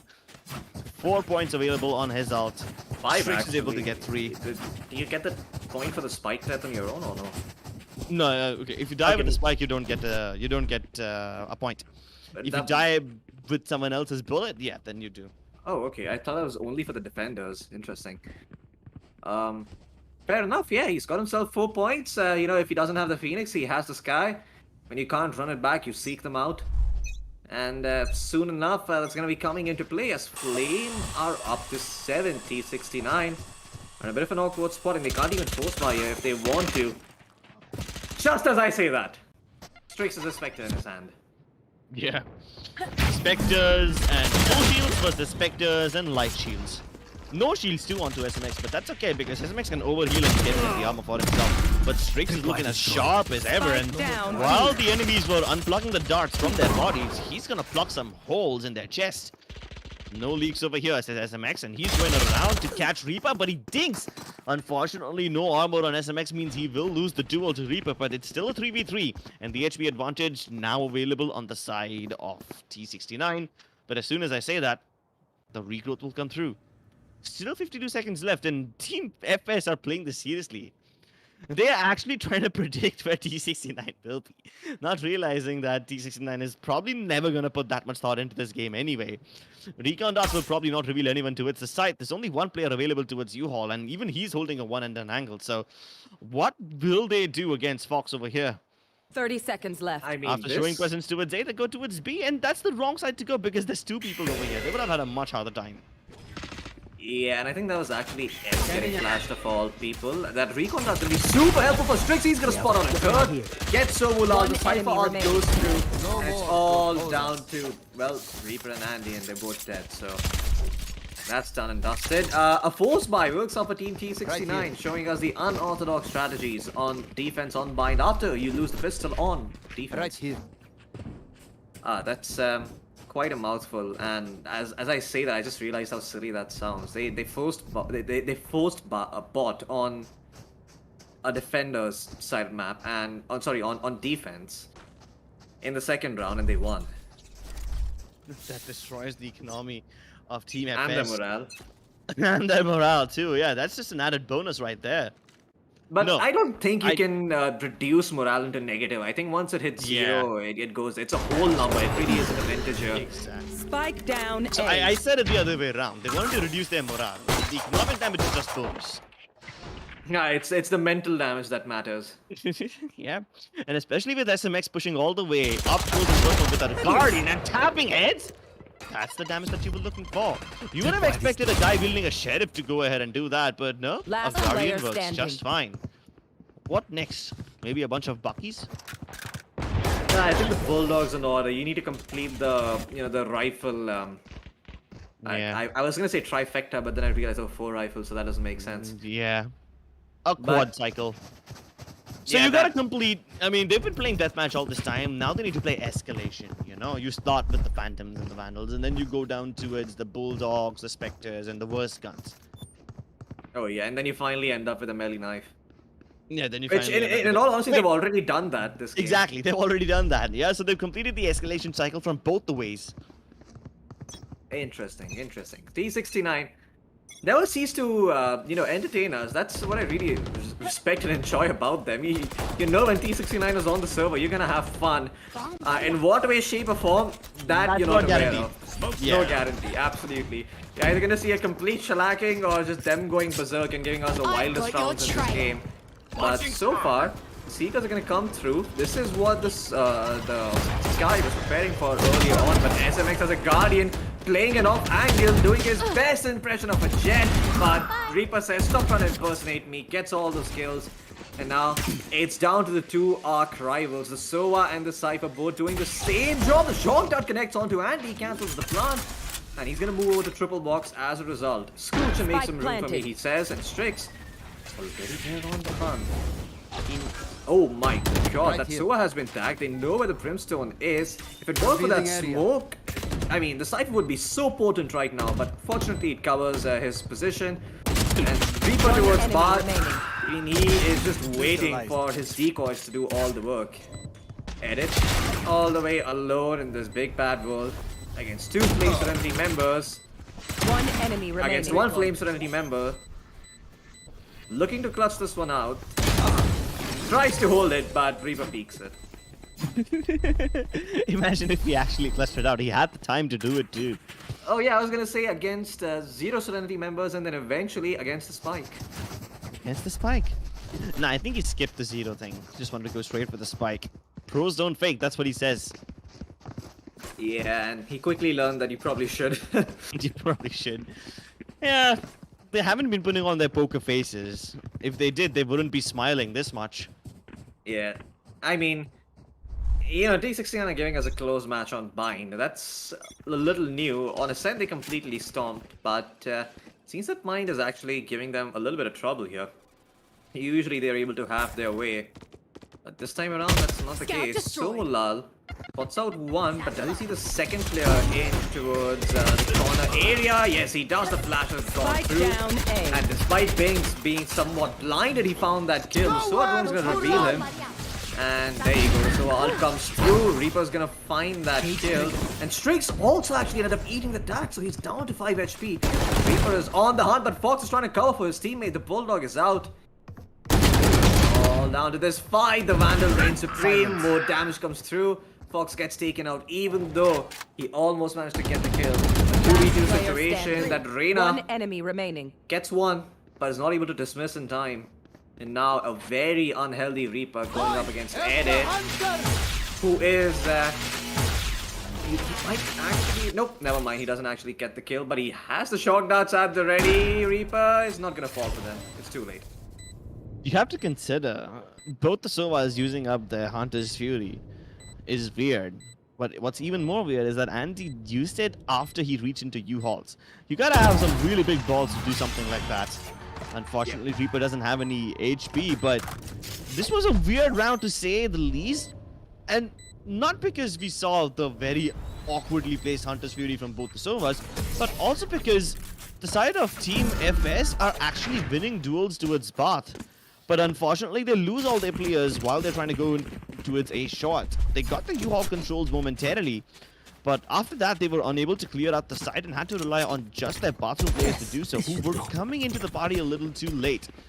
all of this, That I mean, goes there. probably would have worked in the favor of FS, but then this is my T69 are spot. also a bunch of impatient guys, aren't here. they? They just Yeah, keep they- on pushing, and by the time FS have a chance to, out of take my in way. whatever's happened, they're already back in the side and Hiding they're their vision. ready to retake before the spikes are even planted. Yeah, I mean, this is a little weird. Okay, they take. Oh my god, there are so many teleporters taken. The entirety of T69 is that hookah, and I don't think it's even needed because SMX he is doing something you only do in a silver bracket. He's pushing with that Reyna. Ah, that was weird. Yeah, when you got 3 people to cover your retreat, then why wouldn't you do that? I mean, yeah. Brimstone and Binks, both of them just jumped into the teleporter. They're like, yeah, go ahead, SMX, get a kill. And then push deep into enemy lines, all the way behind them. We'll cover you. We'll bait ourselves for you. Yeah, that was a little bit unexpected coming in from SMX. I didn't expect him to push all the way with the Reyna ult. But, he's just very happy to be, the Sova drone or owl for his team and just goes forward and gets all the positions up. Yeah. It is looking like it is a quest to see who gets the Scanning most ahead. frags. Strix has 20, SMX has 19. And interested to see who actually ends up finding more frags towards the end of this game. Of course, Yeah. you can have one more if Flame actually manages to win, but it's unlikely. SMX has gone unchecked. And he sees no one else towards B long, so he's going to take that as an invitation to push in. And SMX just keeps fragging, man. He's going to find Andy. This round, it's done and dusted, except for water. Last player standing. As the The Brimstone bait. ult comes on to bait. And it is going to finish the job. It's so funny how Binks' position was well known, and he's been pushing that teleporter area since the last 3 rounds, but this time they were finally prepared for it. Unfortunately, they did not expect SMX to come all the way from long towards the entrance of Hookah. And then, of course, when you find out that there is a raise on top of that box, you throw in the orbital strike, hoping that it will boil Binks, but he satchels out, and while you're busy looking at Binks flying away, someone from behind comes in and shoots you. It's just Yeah. a classic bait and switch, man. Literally everyone on the side of T69 is baiting each other. And why wouldn't they? If it's a battle to get the highest frags, you will obviously bait your teammates and sabotage them. That's a little sus behavior, but hey, there will always be some Radiants among us, and unfortunately there will always be a bunch of Platinums who try to ruin their games deliberately. Everyone over boy. here just behaving like they are playing unrated, to be honest, so ranks really don't matter. But Binks is low, maybe you can use that as a bait. Smoke put down as well, and now Binks will do his magic. Which Okay. involves walking into his own smoke and getting picked off. Fox, I just wished he gave him the mercy kill instead. He'll throw a molly at his feet. And now Water going in with that showstopper. Looking to find a sort of opening, but a Brimstone push down on top A. of that little hut is not what you expect, but he's still only good for 1. Water found Strix. The tripwires are down, now it's all down to SMX and Edit, but SMX, he does have some subs Right remaining there. on that Reyna Last to get some player HP standing. back, but overextends and gets picked off. I have to say though, even amidst all this chaos and this random pushes from the side of T69, Edit's recon dots are actually proving to be quite valuable. And even Strix trapwires, they're very potent. They've been catching enemies and revealing their locations so often. This time the recon dot managed to reveal 2 players, and I was afraid that because Edit was trapped inside a smoke, he might have been able to shoot them both down, but that didn't happen. Either way, even amidst all this chaos, there is a little bit of utility usage that's being done smartly, and that gives T69 the advantage they need. Absolutely, and T69, they, despite them losing out that round, they just had built up the economy. They have a buy coming in. Binks, the second time is the charm. Learn from your mistakes, my friend. You pushed your own smoke twice and got picked off. And yeah. Oh, never mind. Okay, never mind. Yeah, that was only Fox. I for a second I saw Fox's ultimate and I was like, huh, maybe it was not him that actually tried to kill Binks off. But it was him, and he just got his ulti a second time around. The sky is opened up, but they're moving towards the B side where there's only a lonely Edit hiding in a cubby to try and find some kills. He's gonna hold his breath for now. Just to not reveal his position. Sees one, lining him up, but is not even gonna find a single kill. Ah, he waited a bit too long and got taken out. Strix is dead. He knows that. And he's not even gonna try as Flame. A perfect round for them. All 5 players survive. 5 rifles being carried over. Only armor and a little bit of utility needs to be repurchased. And the side of T69, they are gonna buy, but this is gonna put them in a bit of an awkward spot, because if they actually lose out this game, this particular round, they're gonna have to eco and try and replay for overtime. Or they could just force by 3 rounds in a row with the loss bonus, but that's crazy talk. Hey, what are you saying? Crazy talk? In a T69 game? That's actually sensible, dude. My apologies. I forgot. Yeah, so why worry? You have money for the next 3 rounds. You just buy a few discounted weapons. That's all. You don't need money, son, over here. This is an anime battle. You just need the power of friendship and a couple of flashbacks. Oh yeah. Well, Banks better start getting his flashback soon, because Reaper's on the side, and this time around, Banks is gonna win that duel. Sova also comes through from Flame, looking to find Banks, and they will be successful. SMX with the outform is gonna be a pain to deal with. They throw a lot of utility towards where he is, but the Seeker is gonna blind him. The Molly is gonna push him off of lamps, but that Molly ensures that he's not gonna die, because he push that from his own team. And SMX is just going berserk. He's looking for that last kill. And he's all the way alone in Bats, and Fox is gonna find him. Flame. They looked like they were in control until they were not. That pink skill was really important, but SMX, he just turned the tide of battle so well. Yeah, he turned the tide of battle. He turned his own smoke into a place where he can hide and push. I mean, if Binks is not gonna do it, then SMX will do it. He will use it to hide. At least he doesn't push through it. He just peeks, dismisses back to safety with the Empress. And by the time they find SMX, somebody else or the other is peeking out from either the triple boxes or heavens or, I don't know, from the goddamn ground. Get out of my way! That's what the whole ultimate of the Hunter's Fury was. I mean, if your teammates are not enough distraction, then yeah, throw in a big bad laser beam into it. But hey, finally SMX has been put to a rest, and maybe this is the opportunity that FX was looking for. Still trying to give them the situation that they can. And Binks jumps in. Oh, How what? is he not dead? Oh man, the pain shells, they actually dealt enough damage so that he could connect those phantom shots. I mean, they were screwed either way. It was do or die. If they turned around to fight, they would have still been taken off by pain shells. Stim beacon down. And it seems that Fox, one stim beacon isn't enough. He's gonna throw down a second one to continue to hold on. But Reaper, oh no, he whipped completely. And Fox, he was aware that someone's behind him, but he doesn't turn in time. He was able to switch over to his rifle and get the kill instead. Now it's all down to Banks as the 3rd kill, looking for the 4th one. The showstopper's here, but he's guessed incorrectly. Andy is all the way to Earth. And that showstopper is not going to be stopping anyone. Oh my god. Andy must have been sweating bullets right there. Oh yeah. Up against a rocket launcher with 40-something HP. Even if you manage to dodge it, the splash damage will still kill you. Oh yeah, I mean, that was almost a little bit too close for comfort. But they made it work, and now they're staring down the battle of an overtime. Not a victory just yet, overtime. But hey, they'll take that over getting stopped 13-5 any day. The question is, can T69 actually pull this one through? It's going to be a little bit hard. They might be running dry on utility. But hey, this is T69 we're talking about. If there is a team that can pull things off without utility, it is them. Yeah. And yeah, looks like this time around they're going to be playing a bit of a fake here. They use that they use that Sky Wolf as well as a paint shell from the Raze to fake the presence towards B. The spikes all the way in A. Unfortunately, the smokes coming in from the Brimstone have prevented them from pushing in.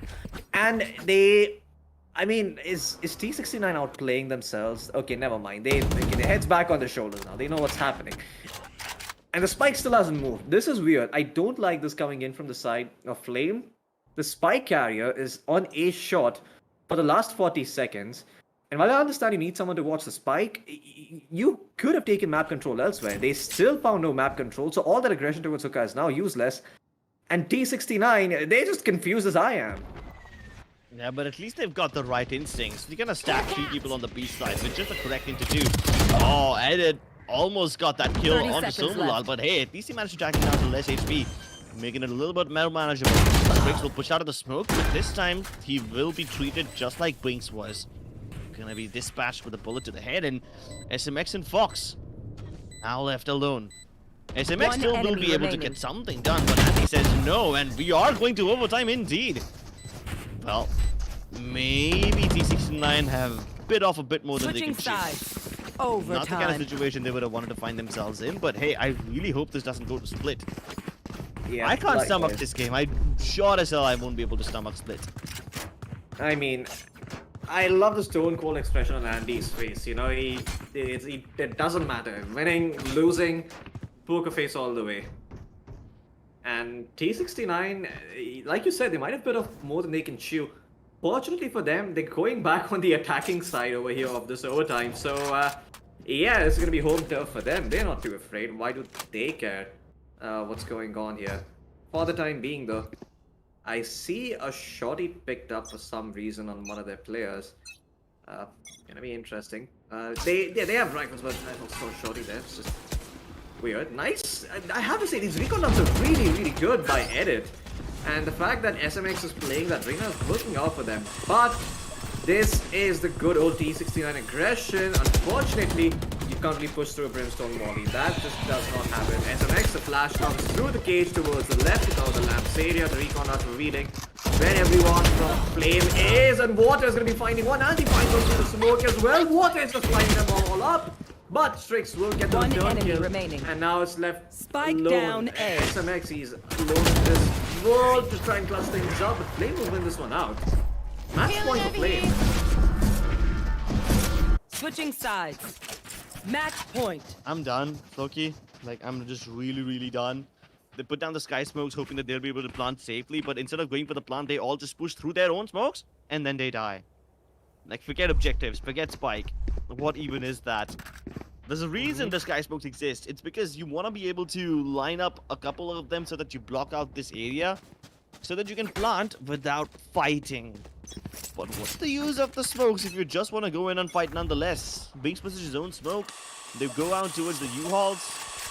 Everyone dies because their heads are visible before their guns are, so yeah, that's the end of it.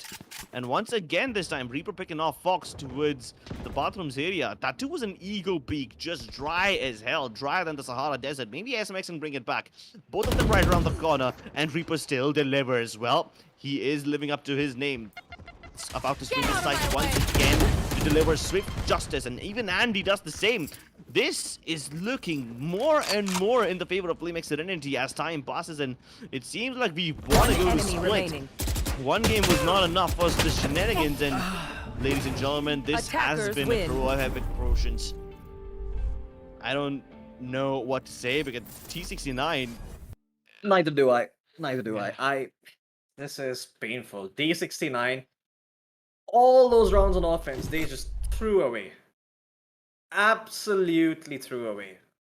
And they don't care because they're T69, you know, they're just here to have fun. You know, they had their little competition to see who had the most frags, and it's SMX. So congratulations to him. For I think they're just doing it to troll Edit. You know, Edit is the only one who's playing seriously, and Yeah. we know that Edit has like some place to be. He's got like an appointment of something, and his teammates know it, so they're like, "Nah, son, not today. you're not going anywhere. You're sitting right here on your PC." Oh yeah, absolutely. A little bit of you coming in from T69 there, but hey, you know, we get to see Split, and I for one am somewhat excited to see what they can do, because the last time I've seen them play Split, it didn't work out too well for them.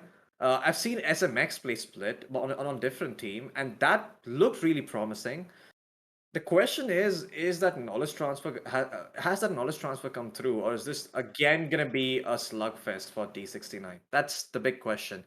And for now, we're not gonna really contemplate on that because we can have a look at the match highlights by LG Ultragear and see what went right for FlameX Serenity to take this one map off and guarantee at least 1 point for themselves. But the issue is, even like I said earlier, you know, even if they win this map, they're at the mercy of T69 playing bad to try and make it into the middle spot of the group stages where they're not really going to get relegated, but they don't make it to the playoffs either. I think as long as they're safe, as long as they don't get relegated, they will be completely fine. And they can make up for it by going into the playoffs, by winning the split match. But hey, it's Team FS who are at the bottom of the table right now. They are the ones who desperately need this win. At least they'll be able to get their very first point in the tournament with that map win, but a double pointer with a victory is not yet guaranteed. Maybe it will be if T69 continue to give away all the advantages they have and continue to just play that match. Escalation 2. It's a pity we can't have replication in here, otherwise we would have had all the three. Absolutely. I mean, this has been a fun match to watch so far, but this is where things start getting a little bit real. T69, the fact that they were willing to play this way, it's a little bit weird, but we get to see them on Split, and maybe we get to see a different T69 on Split, because Split is one of those maps where it can be so one-sided at times that it's not even funny. It's almost impossible to pull back from a bad defensive half, though. So that's gonna be interesting to see, because I think according to the map veto, it's Flame who are the ones playing on defense. So Uh-oh. T69 are gonna be starting on an offense on Split. So maybe this was not the smartest idea after all. Maybe if you want to be playing Split, maybe you want to be starting out on defense. But hey, to each their own. T69, they're an aggressive team, so maybe this is what they were looking for. I mean, no matter what this game had in store for us, we got to see some really cool ultimates. Warder jumping up and getting that double with the showstopper, Edit then refragging him. This was one of those rounds where a lot of ultimates were used, and even after that, even after all the things were said and done, Mhm. these guys were somehow trying to put together rounds one after the other in FS, be it on the basis of individual heroics or be it on the basis of some actual good callouts, which made sense considering they're up against a bunch of monkeys jumping around with guns. It worked for them. But Yeah. hey, it all is going to boil down to Split, ladies and gentlemen. For now, we're going to be going on a short break.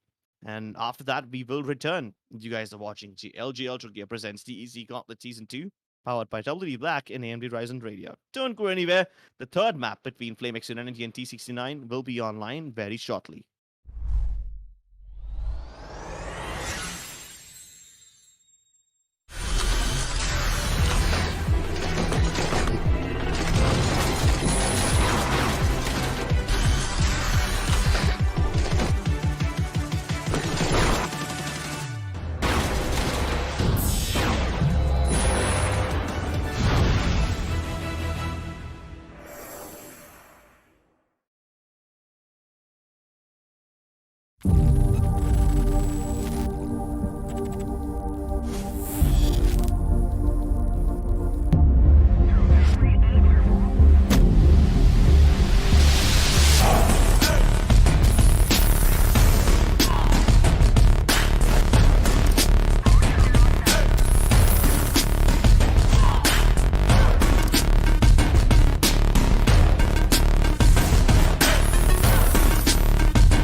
Well, ladies and gentlemen, welcome back to LG Ultragear presents the Esports Club Gauntlet Season 2, powered by WD Black and AMD Ryzen Radeon. My name is Fluky. Joining you for this one's going to be Crips and also T69 and FlameX Serenity on the map of Split. After T69 lost their signature map, Bind, to FlameX Serenity in what was somewhat of a throw coming in from them, we are going to be making our way towards Split. Now, before we head into Split, real quick, how will this affect the group standings in case you're wondering? Well, the side, whoever loses is at least going to get 1 point. So both of these teams have secured 1 point each, which basically means that even if Flame win this match, they don't guarantee their slot in the group stages for the next season. They're going to have to come all the way back again from the qualifiers, and maybe next time around they won't make it. Who knows? But they're surely going to go out with a bang. If they're going down, they're taking Absolutely. T69 down with them. And when T69 are heading downwards in that spiral anyway, so it's just easier to drag them down with it. They won't have to put in too much effort. Just a little push and let the gravity do the rest. Absolutely. Now, this is a map where things get a little interesting. I wonder if T69 are going to stick to their original setup of agents that they have, or if they're going to change things up and maybe pick up a Sage for Strix. Because, yeah, this is a map where you can run double Sentinel, but the issue with running Sentinels when you're starting out on offense is that Split can be very defensive sided. So even if you do end up winning, even if you do end up picking up a Sage, it's no guarantee that that Sage will have enough impact on defense to try and make up for the lack of offensive power on this map. Now, this is one of those maps where it can make sense to have a single controller if you have a good defensive agent like a Sage. On the other hand, if you do end up doing that, then sometimes your defense can actually also end up being a little lackluster. Because, yeah, Split can be a little bit hard to play proactively on. There really isn't all that much to do on this map in comparison to Mind. So even if you get yourself that double initiator, double duel setup, it's no guarantee that on defense you're gonna gain map control on one part of the map at least as a result of that. The long flanks that we saw SMX do on Ascent, not gonna happen. So this is where things get a little bit interesting because T69 are gonna be forced out of the comfort zone to play this one. Yeah, I mean, good analysis and all, but have you ever considered that T69 don't think of any of this? You ever consider that? This is like explaining calculus to a 2-year-old. Yeah, I mean, I There's a you very can high chance that they might see even pick up 5 duelists. Yoru. Yeah. When I think of that, I always wonder why are there 5 duelists but not 5 controllers or 5 sentinels We will or have some five soon. initiators? We will have some soon. I think the next agent that's coming up online is like a pseudo controller slash initiator of sorts, based on whatever leaks I've read so far. But no We guarantees yet. okay. And So the we have seen Binks pick up Yoru in a competitive game. yeah, we have. Yoru in a competitive game. Can you believe it? Yeah, maybe if he does it in Fracture, believable. Yeah. He did it in Breeze, which is also fine, better than doing it in something like Hmm. Bind. But hey, he still did it nonetheless. That too against Velocity. So, Yeah. man. I mean, this is interesting because on Split, like I wonder what the agent comp is gonna look like. Like I said once again, and you're right about that to an extent. These guys might just pick 5 duelists, considering they're starting out on offense. But then again, if they do pick 5 duelists and they don't get that momentum going, it's just done and dusted. Nothing you can do in that situation. Throats are gonna be slit. There's no way on earth you're gonna be coming back from that one. At most, you put up 2 rounds, maybe 3 if you're lucky. and that's about it. And a 9-3 scoreline is not something you can recover easily from on split. Heck, even a 6-6 scoreline feels so devastating if you start out on offense on a map like split. Just being even in terms of rounds can be super hard. I mean, sorry, on defense. So yeah, like getting those rounds on offense is really what makes the difference. And yeah, I wonder what the side of T69 are going to do to make it happen. The good news for us is that they are a very aggressive team. So they do end up taking risks that work out against the teams that they face, but maybe against some of the higher tier teams, they might not actually end up working out. But hey, nonetheless, there is an opportunity over here for them to try something new, something wacky, Yeah. something fun.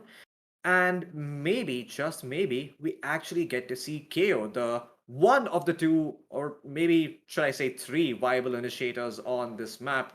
The other two, of course, being the Breach and the Sky, although the Breach has fell out of favor a little bit. Yeah, we've only seen global esports use Breach and Split, and that Hmm. too in the hands of Kappa.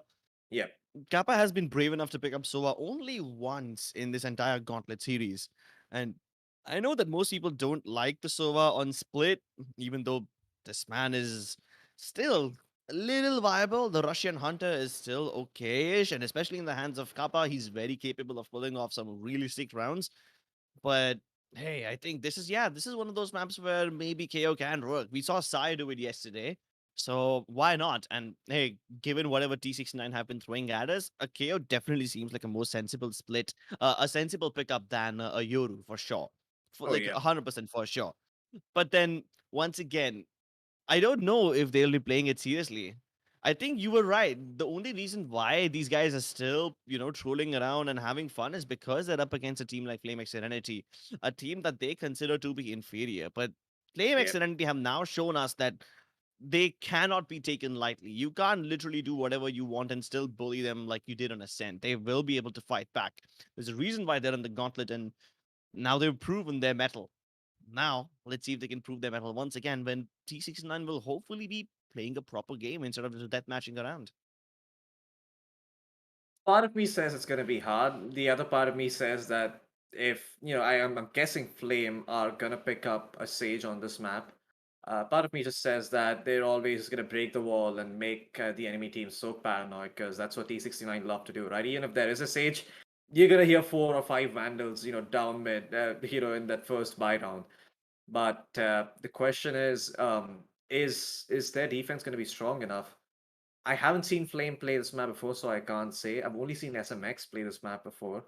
Hmm. I remember seeing T69 or someone play the map of Split before and it not working out for them. I think I might have them confused with X Tempest.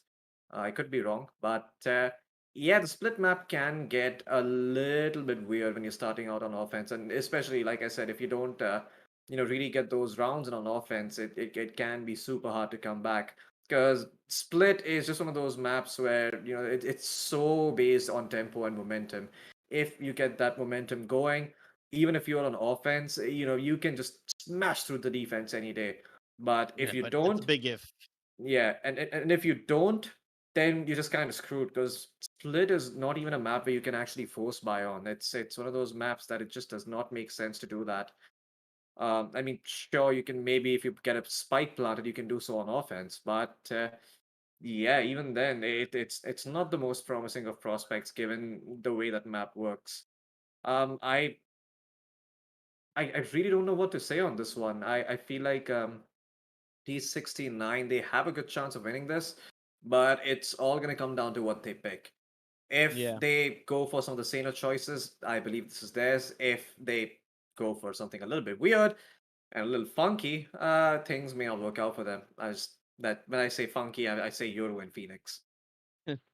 And Phoenix is still viable to some extent. Some extent, Yoru, yeah. I don't really know. The best that you can do with Yoru is probably play Yep. defensively. But ladies and gentlemen, we're going to be back after a short break because it seems like one of the players of Team FS is having a little bit of an internet difficulty and haven't been able to connect into the lobby. And I'm gonna let you in on a little secret. It is now confirmed that T69 are just trolling Edit. Edit has somewhere to be. And Mhm. since we have access to the chat, Edit, we can see him just going, please hurry up. please get this game started.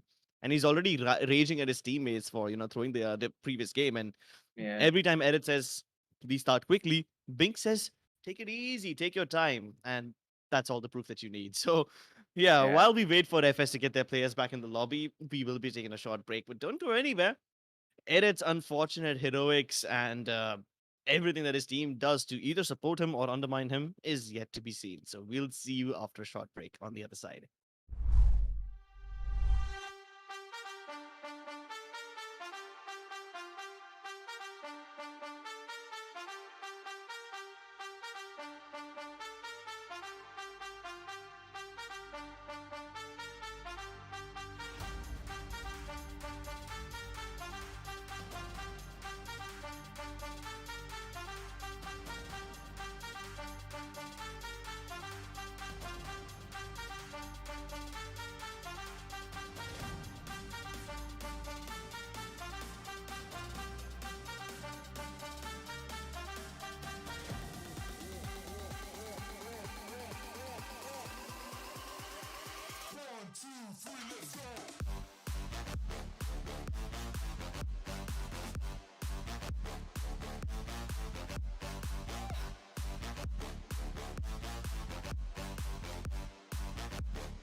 Welcome back, ladies and gentlemen. We are back with T69 versus FlameX Serenity. Sorry for making you wait, but we are about to get into the server. And we're going to be starting off with the agent selection for Split. SMX picking up the Killjoy this time instead of Reyna. Okay, I'm already disappointed. I wanted to see some Reyna action, but hey, they still have two duelists, so I guess that's fine. Strix has been playing the Cypher in the previous game, but now he's picking up the Jet. Binks, as always, on a go on the Reyna. Fox on the Battle Sage in edit. He's gonna play the Omen instead of playing the usual Soa. Fox Oh, might yeah. even consider Breach, so that's cool. But a breach on both Oh. sides, which means an eye for an eye leaves the world blind. And an ult for an ult leaves everyone stunned. Yeah. Well, Those are the laws of nature. absolutely. Well, Fox for now is be playing on my favorite agents. Unfortunately, I Select don't your agent. really think that this was the best choice for Initiator. I think the Sky is a lot better on this map. But hey, I mean, when you can stun literally the entirety of the Ramps area, then why not? Why would you not go for Breach, right? I mean, this guy just offers you so many possibilities on the map. Question is, are those possibilities going to be exploited well by the side of T69? They are an aggressive team. They should be able to coordinate their pushes, but at times they tend to get a little bit too hyperactive, a bit too aggressive. And I have a bad feeling that this game, at least one person on T69 is gonna die to their own breach stun. And that's just on my mind right now. I can see it happening. The breach Probably. lets go of the stun. They don't know exactly where that trajectory is gonna go. And yeah, they just walk into the stun and end up being fodder for the enemy team. But enough speculation. We should be jumping into the game real soon and seeing who ends up coming out on top. Now, the way this map works is that usually when you start out on offense, it's sometimes considered okay to not pick up the Sage. But they have gone for the Killjoy instead, which is a little weird. I mean, the Killjoy is strong, no doubt, but we usually see it in conjunction with the Sage. By itself, that Killjoy can feel a little bit stretched out. Well, it doesn't matter if it's stretched out or not, because they don't want to play passively anyway. The start will definitely get the better of Element, as Strix is able to dash in and capitalize on that well-timed utility. Strix, now that he's cleared up the site, the spike plant is possible. No retake coming in from the side of FlameX Serenity just yet, but they will crunch it from both the sides. Two coming down from ramp, two coming in from screens. The only person who can stop this double crunch is probably Edit, who's still playing towards Sewers. But, my goodness, Reaper with a disgusting shot. That was amazing. And now Edit's backup has been activated. He's going to be able to find them both, leaving the two players towards screens all by themselves. And the world against them. Man, that was a very quick round coming in from T69. And yeah, it looks like these guys have definitely done their homework on Split. All that breach utility being capitalized on perfectly, even though sometimes it's against them. The Reaper there just going in for the peak of the aftershock and dashing away. But at the end of the day, they were still able to bring it back. And yeah, the breach so far looking quite all right. That's a little bit. That's something that I'm seeing them do, which is a little new. They're using the flash first and playing off of the concuss instead of playing over the flash. Interesting approach, but wonder if it's gonna continue working. That Astra Gravity was gonna make it a little bit hard for the rest of the team to push, but there's no one to punish this being an eco and Heaven being smoked off. Element's gonna try, but he's only gonna get a dink and a half as Element. He's gonna survive, and Fox is gonna clean up, protect his teammates on that breach. Oh boy. Spike planted. That was painful. One enemy remaining. Very painful indeed. Okay, Floki, I have a prediction. And I'm willing to bet, how much can I afford to lose? Only $10 this week. Yeah, I'm willing to bet $10 on it. Buy me a vada pav if I'm correct. Times have changed, man. Vada pav actually cost $20 now. Fine, $20. You can have double of it, whatever. Cute. I have a prediction. T69 are gonna hit the A site again and again and again and again until it doesn't work for them. Yeah, I don't even debate that. You're 100% right. I agree with you. Well, then I'm not well, even then going we to place can't have that a bet. bet. Yeah, Okay. I agree. That's exactly what they're going to do. That's what they've picked up this breach for. You're just gonna see 7 different executes come out from this breach by the time this half is over. Some of them are gonna work, some of them are not gonna work, some of them are gonna be hilarious, but yeah, I'm curious to see how they go. And it's always good to see a fellow breach player and learn from their ways and use Sage to its fullest potential. It's also about how well you coordinate with your teammates. Like if Reaper is able to dash on the back of those flashes, or maybe on the back of that fault line, that will be great. You put down the utility from Edit in time and then keep him towards the different part of the map to hold off the backstab. That's also great. And like we mentioned, it's gonna be a good old A push, and look at them, they're already lining up outside of A. With Edit as the only person, and this time he's lining up the Paranoia from the sewers so that it could go all the way inside towards ramps. I'm expecting the Jet to dash up towards that place, and now the Paranoia goes through. Nope, it does not go through. It's been missed, so he's gonna have to go in dry, and the dry peaks will work. Okay, thanks. He's gonna find the kill with the paint cells after all the damage that is done over by Strick, but he gets one through the cloud burst. That is dirty as heck. Element gonna have his Phantom ready, and Sobulal trying to sneak into rope, shut down by Binks completely. A 2v5, an impossible situation. The site's already been conceded. And T69, they're just hunting for upgrades at this point. Strix with the 3k. Well, this was a stonks round. They walk in with Spectres, walk out with Phantoms and Vandals. If only real life stocks worked this way, I would have been a millionaire by now. Absolutely. I mean, if only grave robbing was still legal.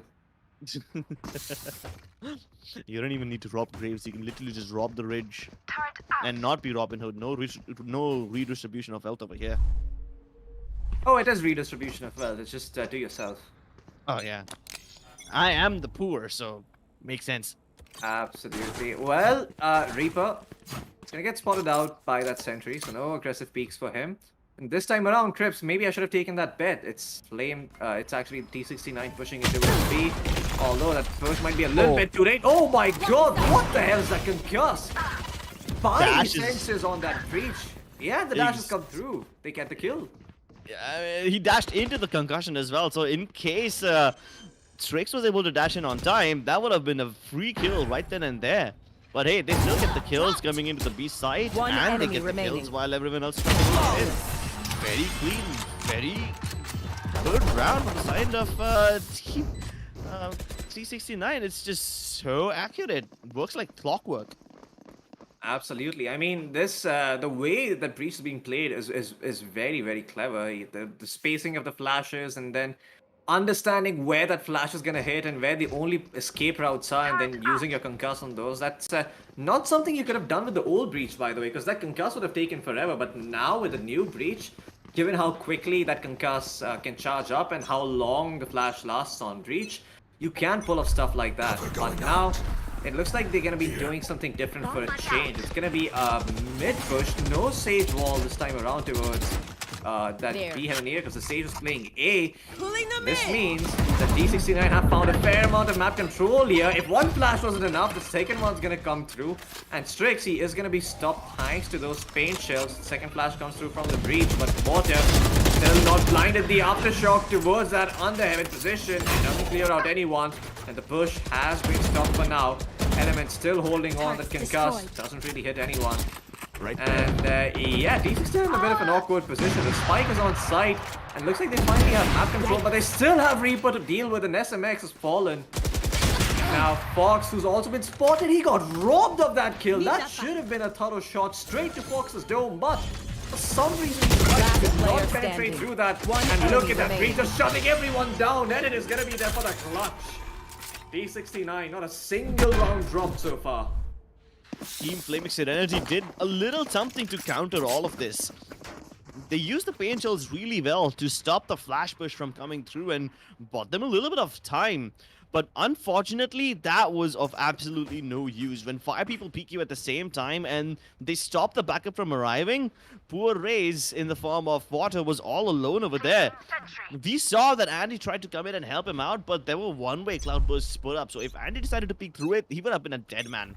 Reaper realizing that Zay's position is rendered useless, so he decides to go towards the defender spawn area instead. And he did get a couple of kills with that, but unfortunately they fight him instead of pushing him back. So what can you even do? Shrieks all the way towards screens. He's not watching heavens, and why would he? He would have expected his teammates to cover him, but Edit caught Spike down napping, A. and that's the spike right there. Fox can probably retrieve it, but he's gonna have to dig the spike out of the sewers without losing his way in the filth. I don't know if that's possible anymore. There. T69 have controlled the site, but no spike present over here might just make things a little awkward, and he needs to get the skill onto Somulal. If he decides to peek, that is. If not, then he can still make his way into the site, and Reaper will be the only one who can stop this plot from happening. But Andy's been dealt with, and Reaper now wants to find out where did Andy get shot from. Spike planted. There is the answer. Yep. Oh man, the breach ult is ready. And as soon as they know where they are, the ult's gonna go through if needed. But so far, SMX is on the point. Doesn't need the utility, turns the other direction. The sprint enemy brings him remains. down, but he's still good for the kill. Biggs might be traded out, but there's still a very, very healthy breach on the side. It'll be easy to take out. Fox is gonna finally let go through of that cut. And he manages to find Water. Not only did he recover the spike, he also got the person who got the kill on the spike carrier. Fox just doing all the heavy lifting for his team. Once with the utility, the other time with his frags. I think there's gonna be a lot more utility this game, Loki, in this round. There's 9 ultimates available on the server. The only one that's missing is Reaper's ultimate, which is fine. He can still buy an operator, which is also pretty good to look at when it comes to just fragging. But with 9 ultimates on the server, I don't know what's gonna happen. This is gonna be carnage all over the place.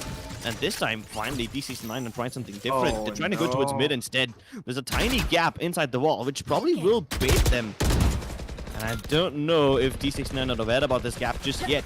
But they're breaking down the blocks, which means that the gap is rendered useless. Sumlal is snuck over to the other side, but the pain shell, the heal keeps him alive from the pain shell, and I don't know if the sound of the heal had gone through, but the Nanocon grenade Oh, will boy. make sure that Sumlal dies. Water has the showstopper outside, but he still gets a kill with the Vandal. That was unexpected. They run back to avoid the showstopper, but only lose 1 player in the process, so I think it's a fair trade if it's that thing considered. Now more to come through, and at this point, the only thing that can save them from the Rolling Thunder is maybe a gravity well which delays them at best, and they get away with their lives.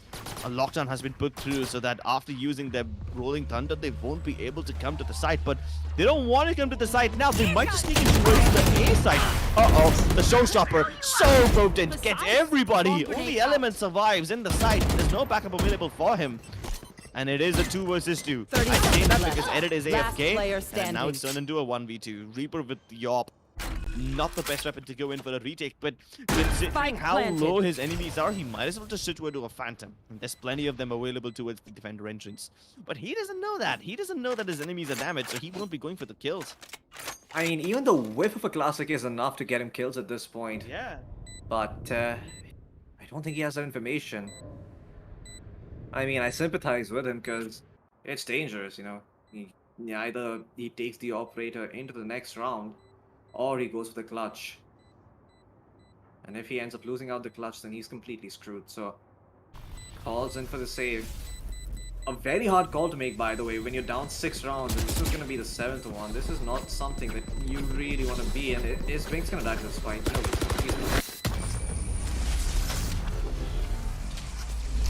that was close. But, yeah. I mean, this is what I was talking about, you know, that breach coming in handy, just giving them so much aggressive potential here. Exactly. And I think Edit has gone for good. Yeah, he's gone. He's AFK. He lost his internet or something, or maybe he just left. Just rage quit the game or something because he probably had to go somewhere. Definitely, it has to be important. But Yeah.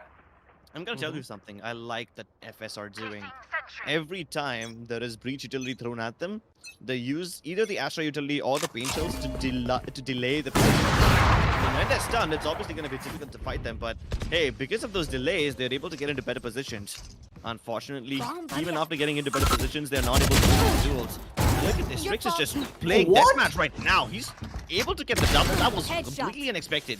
The first shot, yeah, sure, we can believe that. But then the second one comes through, and that's just ridiculous. He basically pre-fires an angle, and Andy has no idea Biggs is already prepared for him. Somulal can't even go down to hunt because there's a nice little boom bot over there. And after distracting him and keeping two players anchored on the B side, I'm sorry, keeping two defenders anchored on the A side, they're gonna now go towards B. And Reaper will be in for a nasty surprise. He had no idea Biggs was this deep into enemy territory. Element doesn't even want to peek because he fears that he's gonna be double peeked if he does that.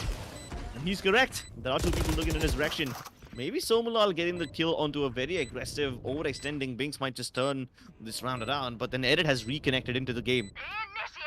Oh, he's back. Yeah, he's got just the classic, but I think that should be enough. Absolutely. I mean, it's just the body that you need at this point. A 3v2 situation, just having an extra Omen is really cool. Maybe no, there's no body they can get a rifle from. Soula's gonna find a kill, but walk straight into that breach stun. The Nano Swarm binds it. It's gonna be enough. Oh my god, Edit, he finds the kill with the classic, and there you go, Element. Get the defuse, even though Edit was back in time, it was not enough. Flame will post their first round on board. On defense, on split, which sounds super demoralizing as I say that out loud. 7-1. Hey, at least they were able to win. That too because one of the players of Team 69 was missing. Can't even imagine what would have happened if he was still available over there. But he could have come sooner to the side as well. He had the From the Shadows available, but I don't think you can expect Edit to figure out what's going on when he walks halfway in. Baron goes through to Heavens, but no dash. Okay, that's interesting. I think they just wanted to avoid the players over there and push the AWP away. And that works. No AWP available for the side of Team FS means that... What the hell? That's just bullshit. I call bullshit on that. How is Strix able to get that random spray onto Reaper? Reaper was on the high ground too. It's not even like the bullets can easily connect, but he still manages to do it. And done. I'm just done, bro. If I get killed like that, if he does me that dirty, I'm gonna reach with the game. And it's ridiculous right now. At least Water is able to bring it back to something. But Edit once again with the anti-lurk.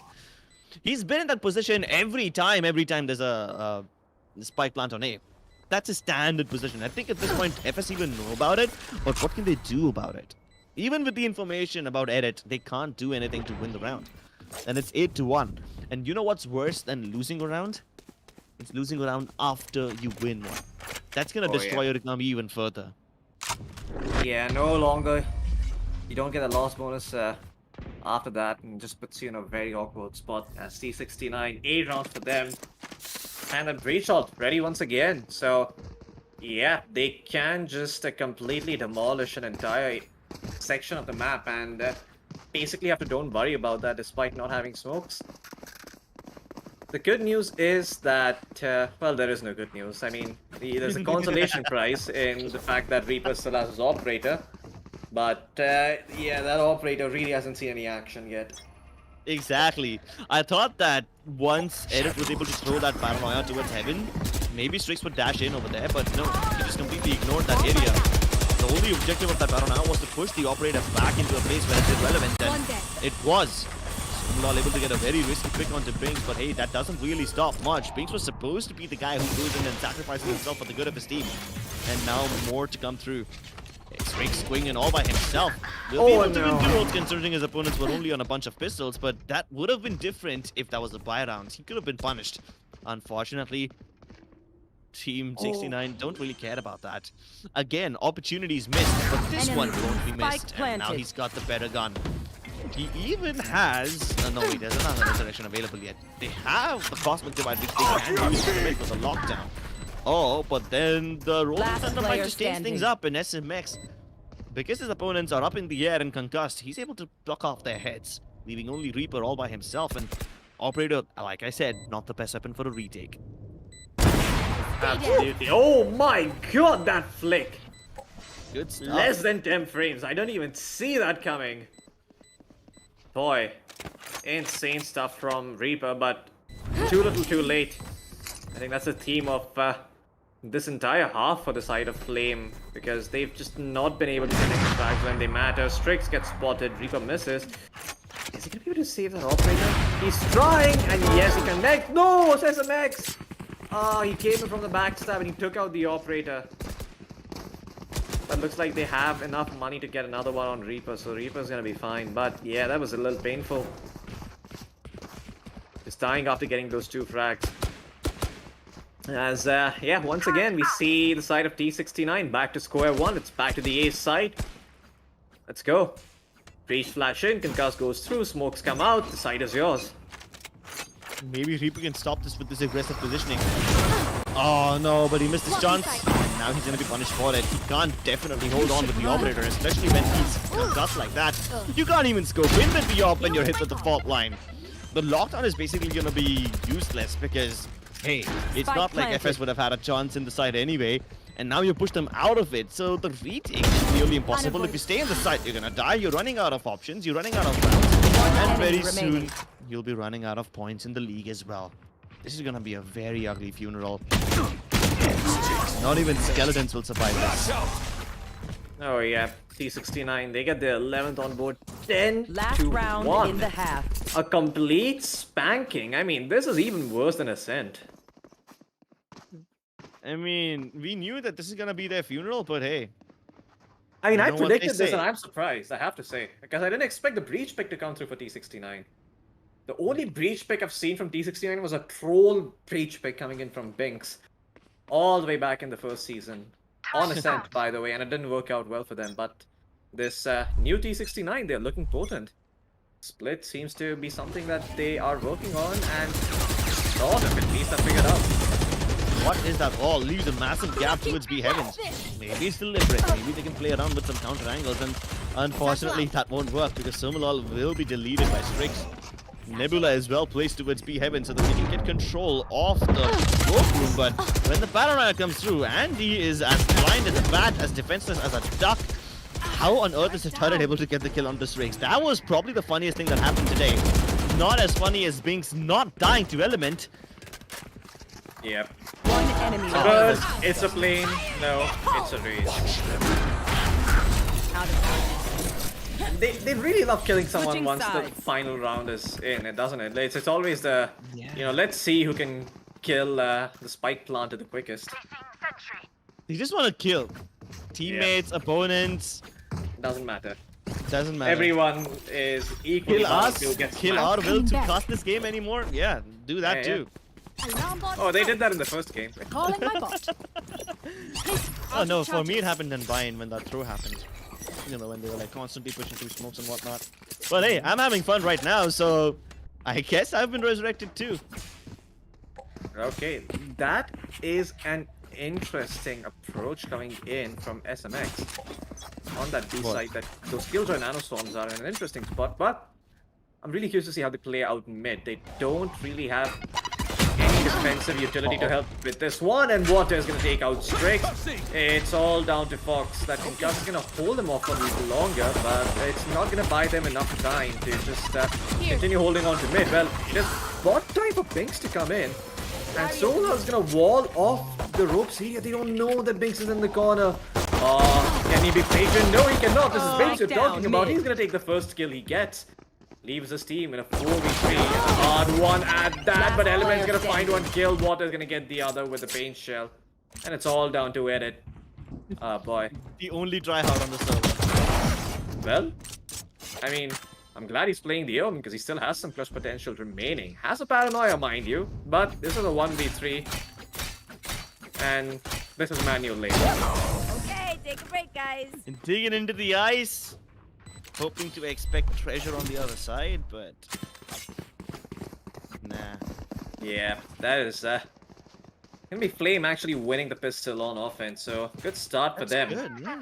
The They lack needed this pistol round. I mean, if they didn't get it, then this would have been the end of the game for them right here, right now. Yeah, the lack of a second Sentinel controller is really going to start showing on this defensive half. The good thing is their offense was so, I mean, mind-bogglingly good that They don't really need to win all those many rounds on defense. Just two are gonna do the trick. Oh, And they have no. all the time in the world to wake up. Binks looking towards the shot area, but has been spotted. Oh no, Water. He's in an awkward spot, getting pushed around by Santos, but he's gonna return the favor, but Binks is still good to find that one tap. So Mulal's gonna get one return, and that's it. Down to Reaper. Alarm bot spots him out, and he's actually got his kneecaps blown off by Strix there. A tough round for Flame. It seems that despite them getting some mid control early on, it really didn't transition into any proper side control, and they're still holding on. And oh my god, Edit, he's actually bought a weapon. Is he? No, he's moving his cursor. He's not AFK. He's right here. I don't know if he's gonna check the right place. He spots out the Astra, but he doesn't get the kill. And he's gonna get that. But Strix is here with the Marshal. Oh, and he tags up the save. Is low, but is not gonna get cleaned up. Fox gonna cover his retreat. Double flash in, has a stinger in his hand. And that flash lasts so long, Andy. He was blind 30 for 5 seconds years left. and then some. Finally open your eyes, you're already in heaven. The bright light and the stream of it just doesn't seem to end. 3 versus 3, this is actually a doable round for the side of FlameX Serenity, unless SMX has something to say about it. Iceland Thunder and Nanoswarm Grenade's not available, but this fault line might just enable SMX to walk very close up to the site, from where he can do lethal One close range enemy damage. But remaining. Reaper and Element are surprisingly in their element, and they defend this against all odds. Now that they've destroyed the economy of T69, they can at least be able... They probably should be able to get to 11-5. Unless, you know, T69 are able to pull off some combos with the Breach. I love one thing though. They had the fault line and the paint shells thrown in together towards mid-market at the bottom of it. Anyone caught over there would have been dead to rights. Absolutely. I mean, that's what Breach is really good for. He offers lots of synergy with his abilities. Only issue is by himself, he's a little bit lackluster, but when you got a good team behind it, that Breach is a monster. And because they actually forced watching the last round, you have been relegated to a bunch of sheriffs on the side of T69. You've seen them work that magic a little bit earlier, but can they do it 2 times in a row to maybe try and shut this round down? It's going to be super hard going in with these sheriffs against a bunch of specters, but that flash connects onto 4 people. This Breach is just a pain in the behind constantly. But even then, Somulal's going to find one through the smoke. And you can see, he held up that push for a good 10 to 12 seconds, but at the end of the day, it's not enough. Or is it? Fox finds one before he falls. Last player Oh standing. boy. Well, they did some damage. That's all they were looking for. They got 1 kill and forced them to rebuy 1 rifle. So, they're gonna be happy about that. But the Omen might just be able to get the clutch going. Has a Spectre available, but doesn't check all his angles. No problem. This was never supposed to be their round in the first place. Oh, The yeah. fact that they're able to use the Breach flashes so perfectly, it's really nice. And imagine if there was a Spectre available instead of a Sheriff over there on top of Heavens or Rafters. That would have been everyone dead. The Flash was able to catch 4 people blind. Oh, With the right weapon in its hands and the right timing, that would have been a shutdown right then and there. Would have turned into a mass grave.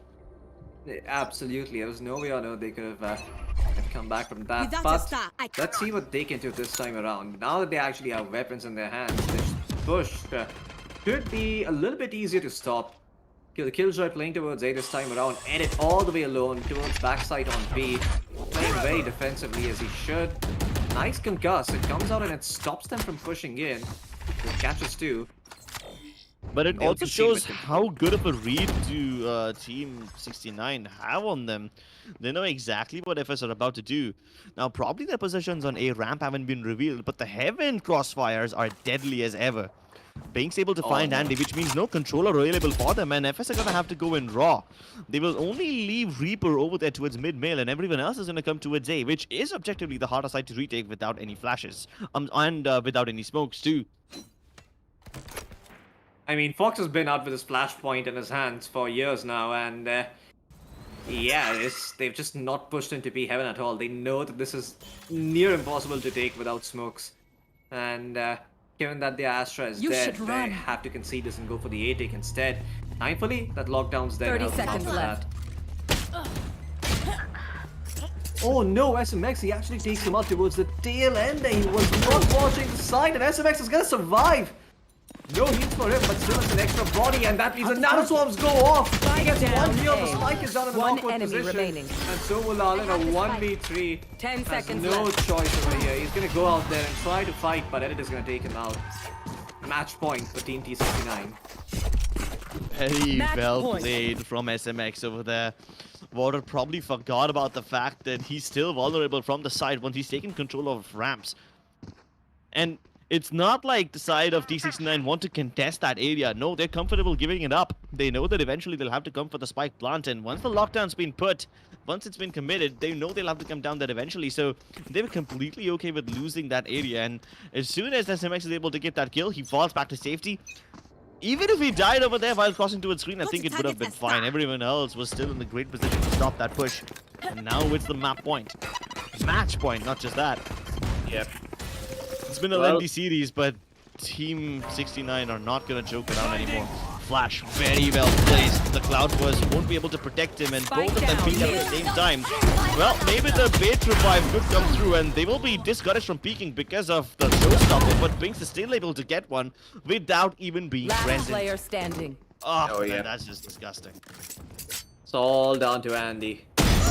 Well, he's gonna find SMX to start things off, but with 80 damage dealt to him, he is in a bit of a rough spot. He's trying to backstab towards B, but they know where he's coming from. This is gonna be hard. Only got one choice if he does this. It's not a pretty choice at that. He had to guess, and he guessed wrong. Defenders win.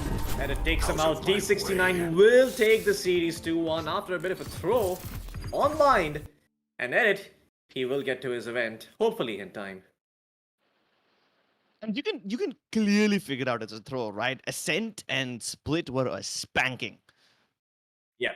But Bind, they were just pushing out through smokes, doing all the random stuff. If they're able to play properly, they will definitely be able to defeat FlameX Serenity, and by quite a big margin too. I agree. But I feel without like... yeah, go on. Like without the will to actually put in efforts, and without the will to coordinate with your team, it just won't happen. So at least they Yeah. donate 1 point to FlameX Serenity. Absolutely. Well, that's one thing Flame have going for them. Now their entire rest of the season depends on how T69 play in the remaining games. Let's have a quick look at the highlights to see what went right for T69. Because that offensive half was a thing of beauty. I mean, that breach was utilized so well by T69. I mean, I was going gaga over this. This was absolutely wonderful to watch. The flashes, the concussors, the rolling thunders. Everything that Fox did was solid as heck and so reliable. Imagine being able to do that for your team multiple rounds in a row. I know Fox made it look easy, but it's not easy at all. All that utility hitting every single time that he throws it out, it's a rare feat. Exactly, and it's not just singular utility, it's always comboed up. You Yeah. use the fault line with the dash. Your flash and dash combo has always been potent, but the fault line dash, it gets people every time. And it's not just that. He doesn't fault line the regular areas where people will be. He will fault line the areas where he expects his enemies to be after the first contact has been made. And we'll see that very soon. Yeah. I think it was Strix over here who gets concussed in this very area after he dashed away back to safety. And stuff like that is what makes you believe that T69 have a higher caliber. They have a lot more potential than what they showed us in Bind and what they're capable of. When communication is perfect, they are truly a force to be reckoned with, even a force to be feared. I mean, they should just change their name to Team Machine because, I mean, the way they work is like a machine. It's absolutely beautiful to watch the way the Breeze throws out the utility and the way they play off with him. Because if this is the T69 we're going to be seeing, I think they might actually go further in the playoffs than they did last time around. Especially with the addition of Split to their arsenal, these guys are going to look super strong. The only thing is, can they actually make it to the playoffs? Because I believe they have some tougher matches up ahead, which will truly test their mettle. But if they can at least get 1 point out of those, I think these guys are going to be good. These guys are going to be in the clear because everyone else so far has played 5 games and they have only played 4. Yeah, I mean, the overall standings of the group they're probably gonna determine the fate of this team, FlameX Serenity, but they're already down at the bottom. And Yeah. now, yeah, sure, T69 concede 1 point to them, but they still get the 2 points that they would have gotten, and they might have been able to progress a little ahead. So we'll take a look at how much further they have gone in their group after the short break. Ladies and gentlemen, we're going to be back with the analyst desk after a tiny, tiny amount of time.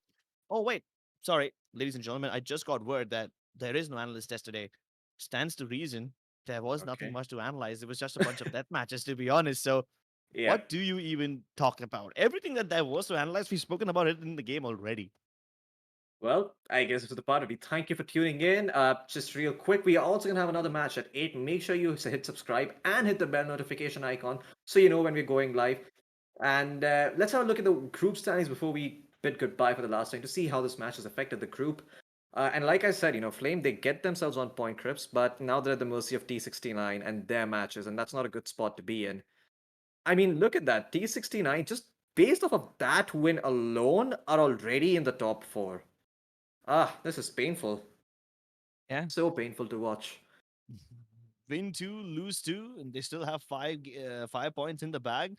Velocity Gaming, they haven't played enough games. That's why they're in the 6th spot. But then eventually, when Velocity starts to play, I think they should be able to overtake teams like Sus Squad and This T69. is But yeah, Flame are out. I think there's nothing they can do to come back. There's 2 games remaining. If they win both of them, they get 4, and they're up to 6. And 6 is not going to be enough to get them in the top 4, and not even in the top 6 for yikes. that matter. That But hey, is. they can at least get out of the relegation zone.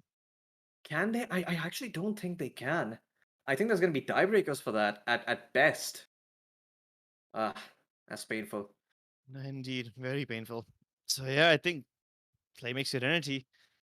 I I don't mean, even know which teams they're yet to face. I mean, if it's someone like I don't know, maybe Sus Squad or mhm. Reckoning Esports, they might stand a chance. But if they're to face, one of the top tier teams, then they can definitely bid goodbye. They can bid Oh yeah. adieu, and no chance for them further on I in this mean, tournament. my heart goes out to them. These guys have been trying for the longest time. I saw them in season 1. They made, they tried their best. They couldn't make it. Season 2, come back again, try a second time around. Once again, they just get spanked. And if there's anything I can say to them, if you're watching this, for your sake, just keep playing, keep trying, keep watching your replays. Maybe you can figure out a couple of mistakes that you guys made. And maybe you can even watch this one and go back and see what the opponent teams are doing and the mistakes you're making from their perspective, because that's probably going to help you to improve a lot more. And yeah, who knows? Maybe this is just the setup for the redemption arc that is to come in the coming season. So there's always a bright side, there's always a silver lining. I hope you guys look to that. Hmm. Until then, thank you for tuning in. You were watching LG Ultragear presents the Esports Club Gauntlet Season 2, powered by WD Black and AMD Ryzen Radeon. My name is Floki, with me is Crips. We're going to be bidding goodbye. Before we say goodbye, Crips, any last words? I would just like to just touch upon the redemption arc story that you mentioned over here. I mean, what we witnessed today was nothing short of an anime battle. And of course, every anime does have a redemption arc. I hope we get to see theirs soon. So, with that being said, we bid adieu to you, ladies and gentlemen. But we will be back with the second game of the day in just an hour. So, don't go anywhere. Hit the subscribe button so that you don't miss when we go live. We'll see you soon again.